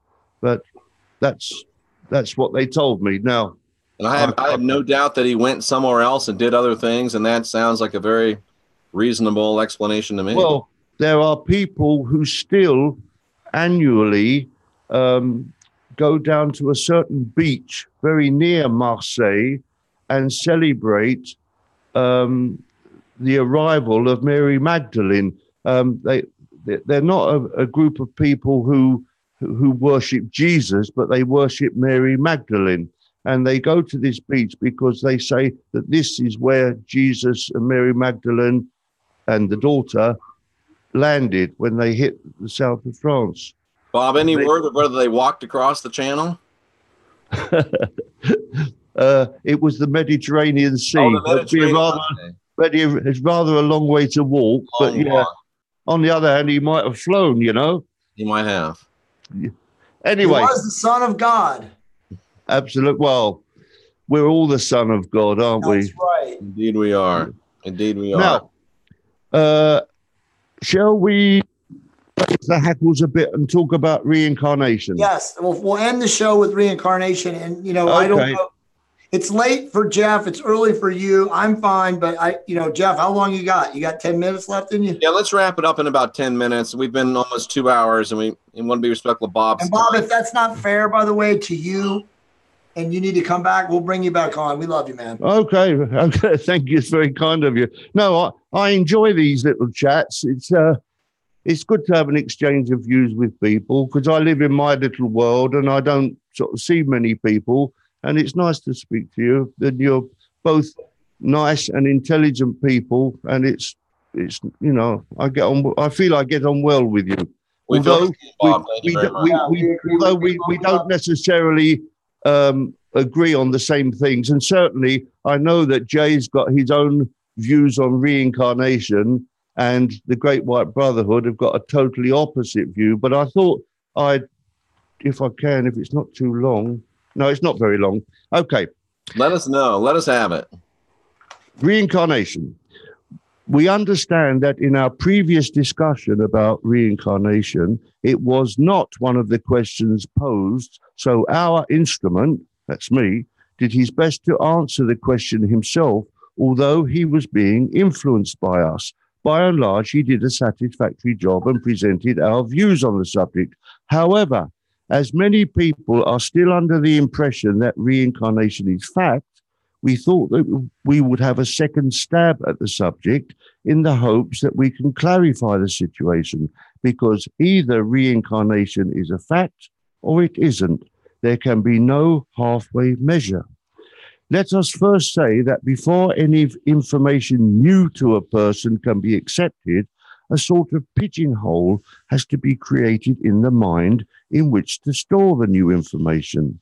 Unless and until that pigeonhole is created, no new information can be accepted. It makes no difference whether the subject is true or false. No pigeonhole, no possibility of acceptance. Excuse me. Many people have run foul of religious or atheistic, agnostic, the opposite of religion. I've got a word called atheistic. Is there such a word? Okay. Many people have run foul of religions and atheistic doctrines when they try to express opinions in contradiction to that generally accepted as truth. We could, for example, quote the large number of qualified and respected scientists of all types who claim categorically that UFOs and aliens don't exist, despite the vast number of people from all over the world who have both seen, filmed, and occasionally had encounters with such beings. But perhaps the best known example were the rabbi of Palestine who rejected and refuted the teachings of Jesus. They were teaching that an eye for an eye and a tooth for a tooth was the correct way to live.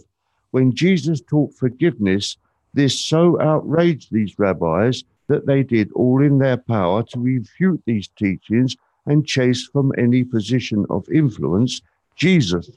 We repeat that if you do not have a pigeonhole formed in your mind in which to store new information, you have no option but to reject that information.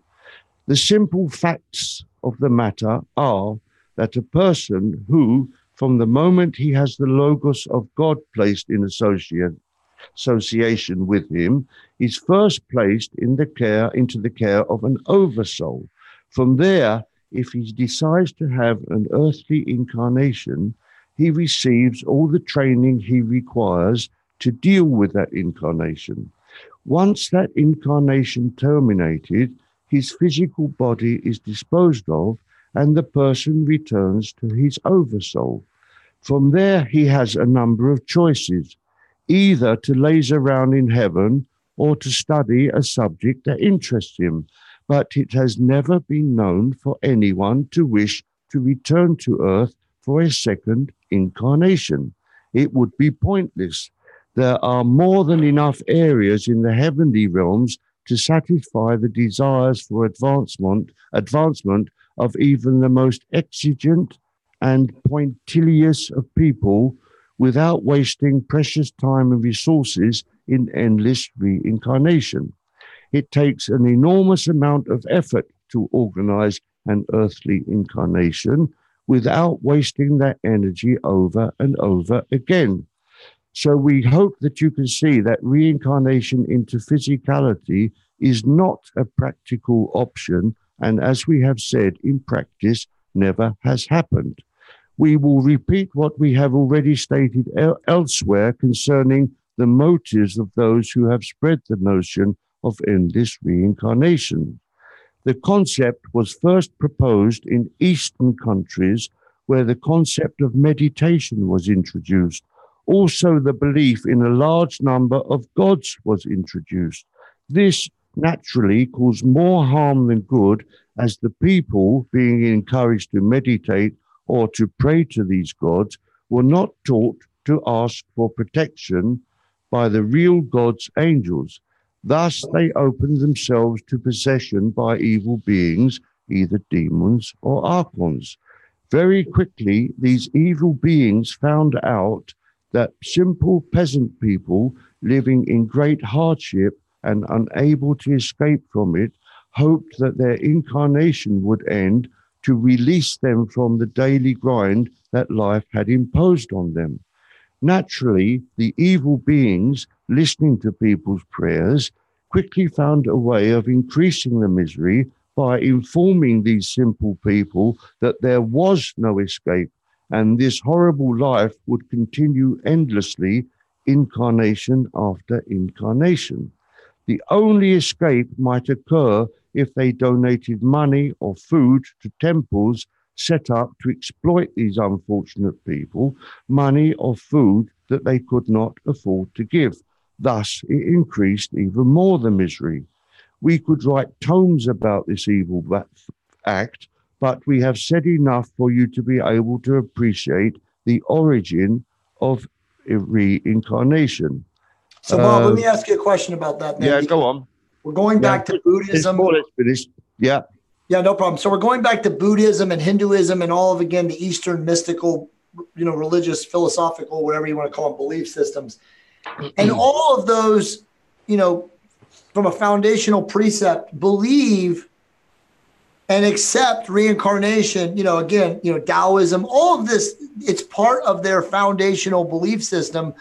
I know the Gnostics also believe in reincarnation. So if there is no reincarnation, are you saying that all of these religions were corrupted by archons and astral beings, negative astral beings? Well, that's what it says here. If you read between the lines, when they talk about evil beings influencing simple people, that's what it says. Anyway, but once again, I'm not trying to convince you. I'm just expressing the Great White Brotherhood's point of view. I mean, it's possible, in my opinion, because if you think about it, if they manipulated the actual construct of the foundational religious beliefs, then it's also then a conditioning, just like we're enslaved in America to believe that the presidents have the interest of the populace. I mean, it's very possible that it is like a legacy amnesia in our beliefs, in our brains. I mean, it's possible. I mean, there is that it's possible that this is instituted in our brains and it's like a fragmented amnesia, and it's just in our brains. Well, I would be the first to agree that reincarnation seems the logical thing. Right. if I hadn't got this from the Great White Brotherhood, I would be like most people and believe in reincarnation. But what they've told me makes sense and has does made me make change sense. my mind. Let me talk about for what it's worth, if we are spiritual beings, which I believe we are, we're not these bodies. If we are spiritual beings, then why in the hell would we have to come back into a physical incarnation to learn? If we're spiritual beings, can't we learn in the spiritual realms? Perhaps even more easily than we learn in the physical realm? Well, I'm going to talk about this a little bit, if I may, because you were talking a week or two ago, and you mentioned about a child that, without any tuition, suddenly could play the piano, and somebody else that could prepare a fighter jet for takeoff. Yes, exactly. You remember talking about that, right? So I asked the Great White Brotherhood about this, and they call these children precocious children, but I think we would call them indigo children. Anyway, question. Good. Yeah. As we have said, once a human stamp or logos is placed on a point of life, that embryo human is placed in the care of an oversoul. In fact, the oversoul is more of a concept than a building or family. Looking after these young souls are advanced humans and angels who guide and educate the person for many years. As that young human grows in astral form, so his teachers and mentors introduce him to many things. There are in the heavenly spheres countless areas of education. Anything that exists on earth in physicality does so because it exists also in the heavenly spheres. Okay, now I'll repeat that. Anything that exists on earth exists first and foremost, in a way, in the heavenly spheres. Now, this young spirit may live for many, many years in earthly terms before deciding what he wants to do with his life. As he is shown around heaven, as he is educated, he naturally feels more attracted to some things than others. His teachers take careful note of his preferences, and those that feel attracted to a physical incarnation are prepared for that incarnation. But the question asked was, how does a young child play the piano perfectly with no piano lessons on earth, or do anything equally marvelous? And it was considered to be reincarnation. But the answer is quite simple. In the heavenly spheres, everything that exists on earth already exists in those spheres. This means, bizarre as this may seem to some people, a young spirit can learn to play a musical instrument, and many do. Equally, a fighter plane was mentioned. If they exist in physicality, they must exist in astral form in the heavenly spheres. These astral objects appear just as real and solid to us as physical objects do to you. Therefore, it is perfectly possible for a young spirit to play at learning to fly a variety of craft while he is in heaven and before incarnating. Then, when he incarnates, the memory of those games can come back, and the child amazes everyone by playing an instrument or preparing a plane for takeoff. It isn't reincarnation, it is the memory of his time before incarnating coming back to him. Yeah. So again, it's almost semantics. It makes sense. Well, once again, you have to, it seems a stretch of the imagination to imagine that there are, in astral form, planes and things that you can learn to fly. But as they say, everything that exists on Earth exists in the astral realms. So if we've got planes down here, they've got planes up there.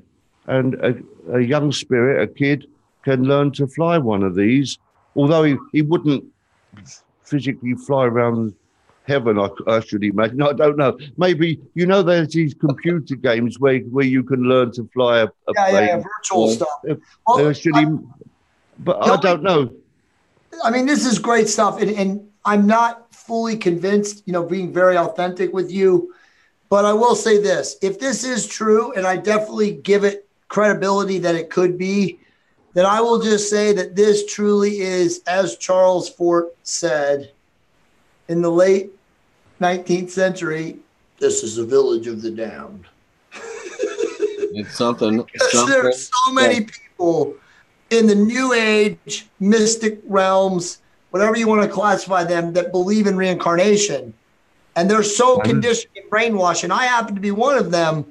It's because Bob, and Jeff knows this, like I have worked with, very powerful, in my opinion, spiritual mentors who are also very big in the belief system of muscle testing, which other people talk about pendulums and rods and all these other things. It's very similar stuff. And if I may interrupt, what is muscle testing quickly? Can you tell me? So muscle testing is, again, it's essentially called applied kinesiology.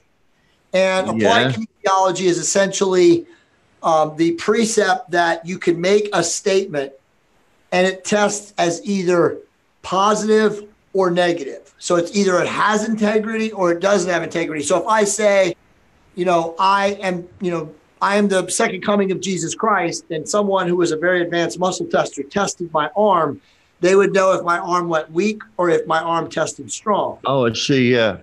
It's not yes or no or positive. It's just don't forget what the Great White Brotherhood said, that if information is new to you and you haven't got a pigeonhole in your mind in which to store that information, you have to reject that information. So if somebody is presented with a piece of new information and he doesn't have something that enables him to accept that information, he rejects that information, and you've got no choice. So, and I think that's one of the reasons why people have difficulty accepting that there is no reincarnation, because they're so used to the concept that reincarnation is real that they don't have a pigeonhole to enable them to accept the concept that maybe it isn't real, if you understand what I mean. I totally understand what you mean. But, that may come across as if I'm criticizing people. I'm not. I'm just trying to explain from the way I see things why people have difficulty accepting different concepts. And this concept of reincarnation seems to be a very thorny one. It definitely is. Yeah. A bit like going to the light or not going to the light. It really is, isn't it? Yeah. I don't know. But I can only tell you what the Great White Brotherhood tell me. And they've stated this and repeated it for many, many, many years to me. They've never altered their point of view on it. They say it was one of the first things that I asked them about when they first made contact with me. It was one of the first questions. And they said, you just come here once. And I firmly believed at that time that we come here endlessly, like most people do. Yeah. But apparently not. But once again, it's something that you either believe or you don't. I can't make you believe this stuff. I just present it to you. Yeah. Bob, fascinating conversation again tonight, man. We truly appreciate you coming on. I'm sorry that I turned up late. We tried to get through to you, but something blocked us. We sat here for probably 3/4 of an hour. It started at 7 o'clock your time. Well, about 6:15, we were already here, ready to go and trying to see if it was gonna work. And then all of a sudden, you appeared on YouTube, and we were watching that. That's and you great. said I was missing. And I was, but we couldn't get through to you. It was awful. We struggled, but eventually Paul managed to get through, and we got the show done in the end. Well, it was a great show.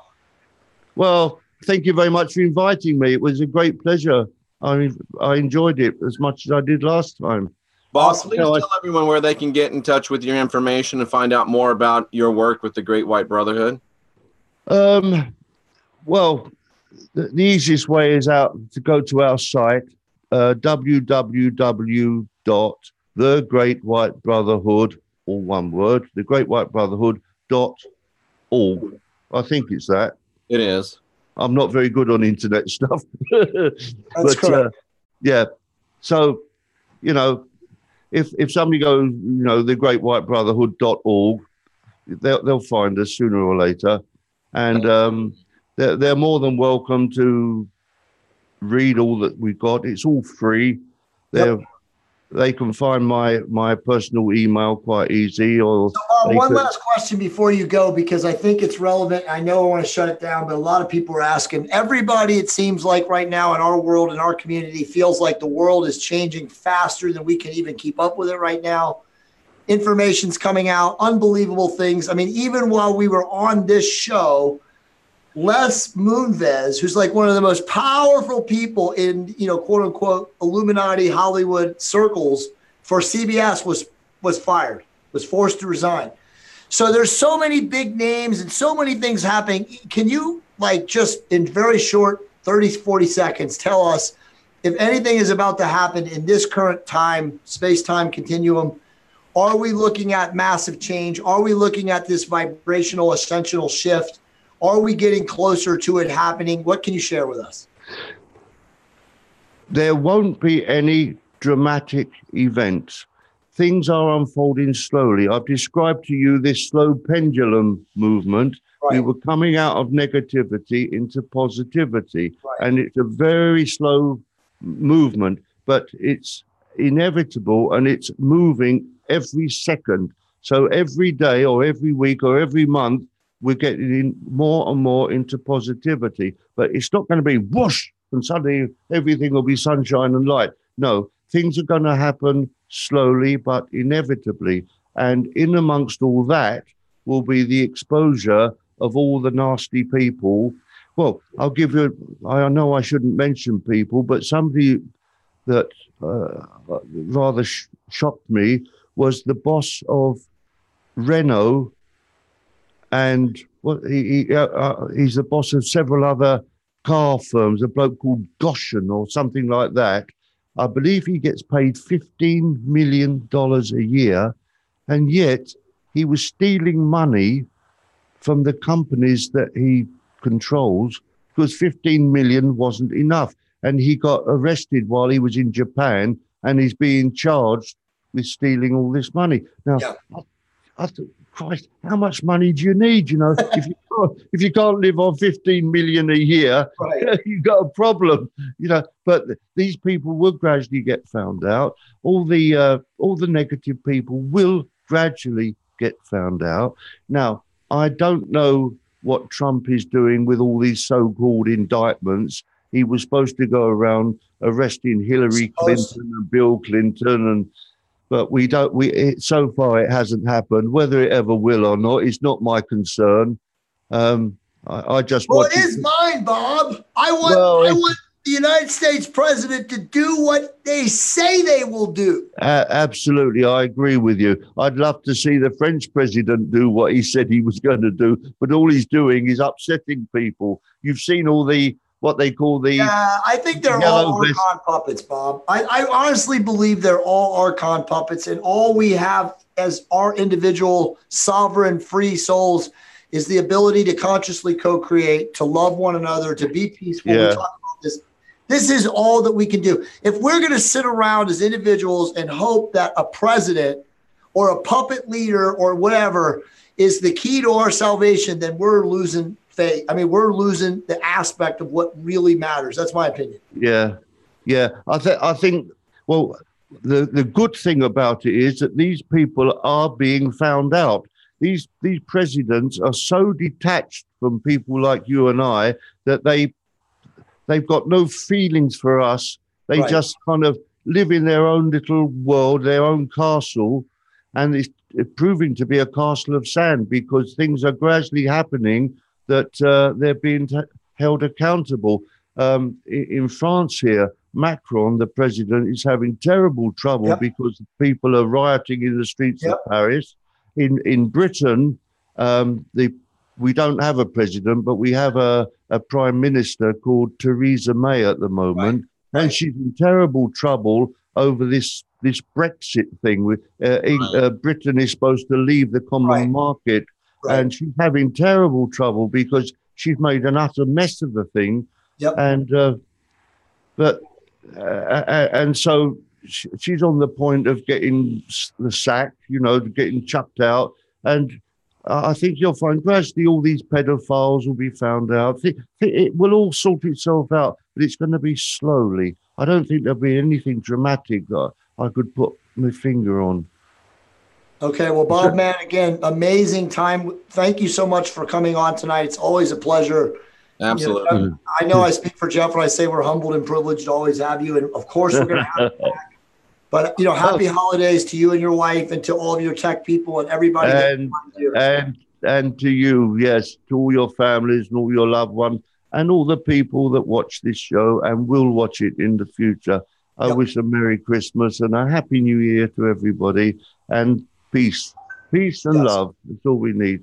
Thank you again, Bob. We appreciate it so much. I'll sit right there 1 second, if you would. Don't thank me personally. Don't thank me. It was my pleasure. I really enjoyed it. It's I that thank you for having me on. It was great. And I do apologize once again for turning up late. I'm normally on time if I can. No problem, Bob. Thank you very much, Bob. And thank you to all of you in the chat room. We'll see you again real soon. If you want me back, I shall be there with the greatest pleasure. Okay. Thank you. Goodbye. Thank you very much. Take care, Bob.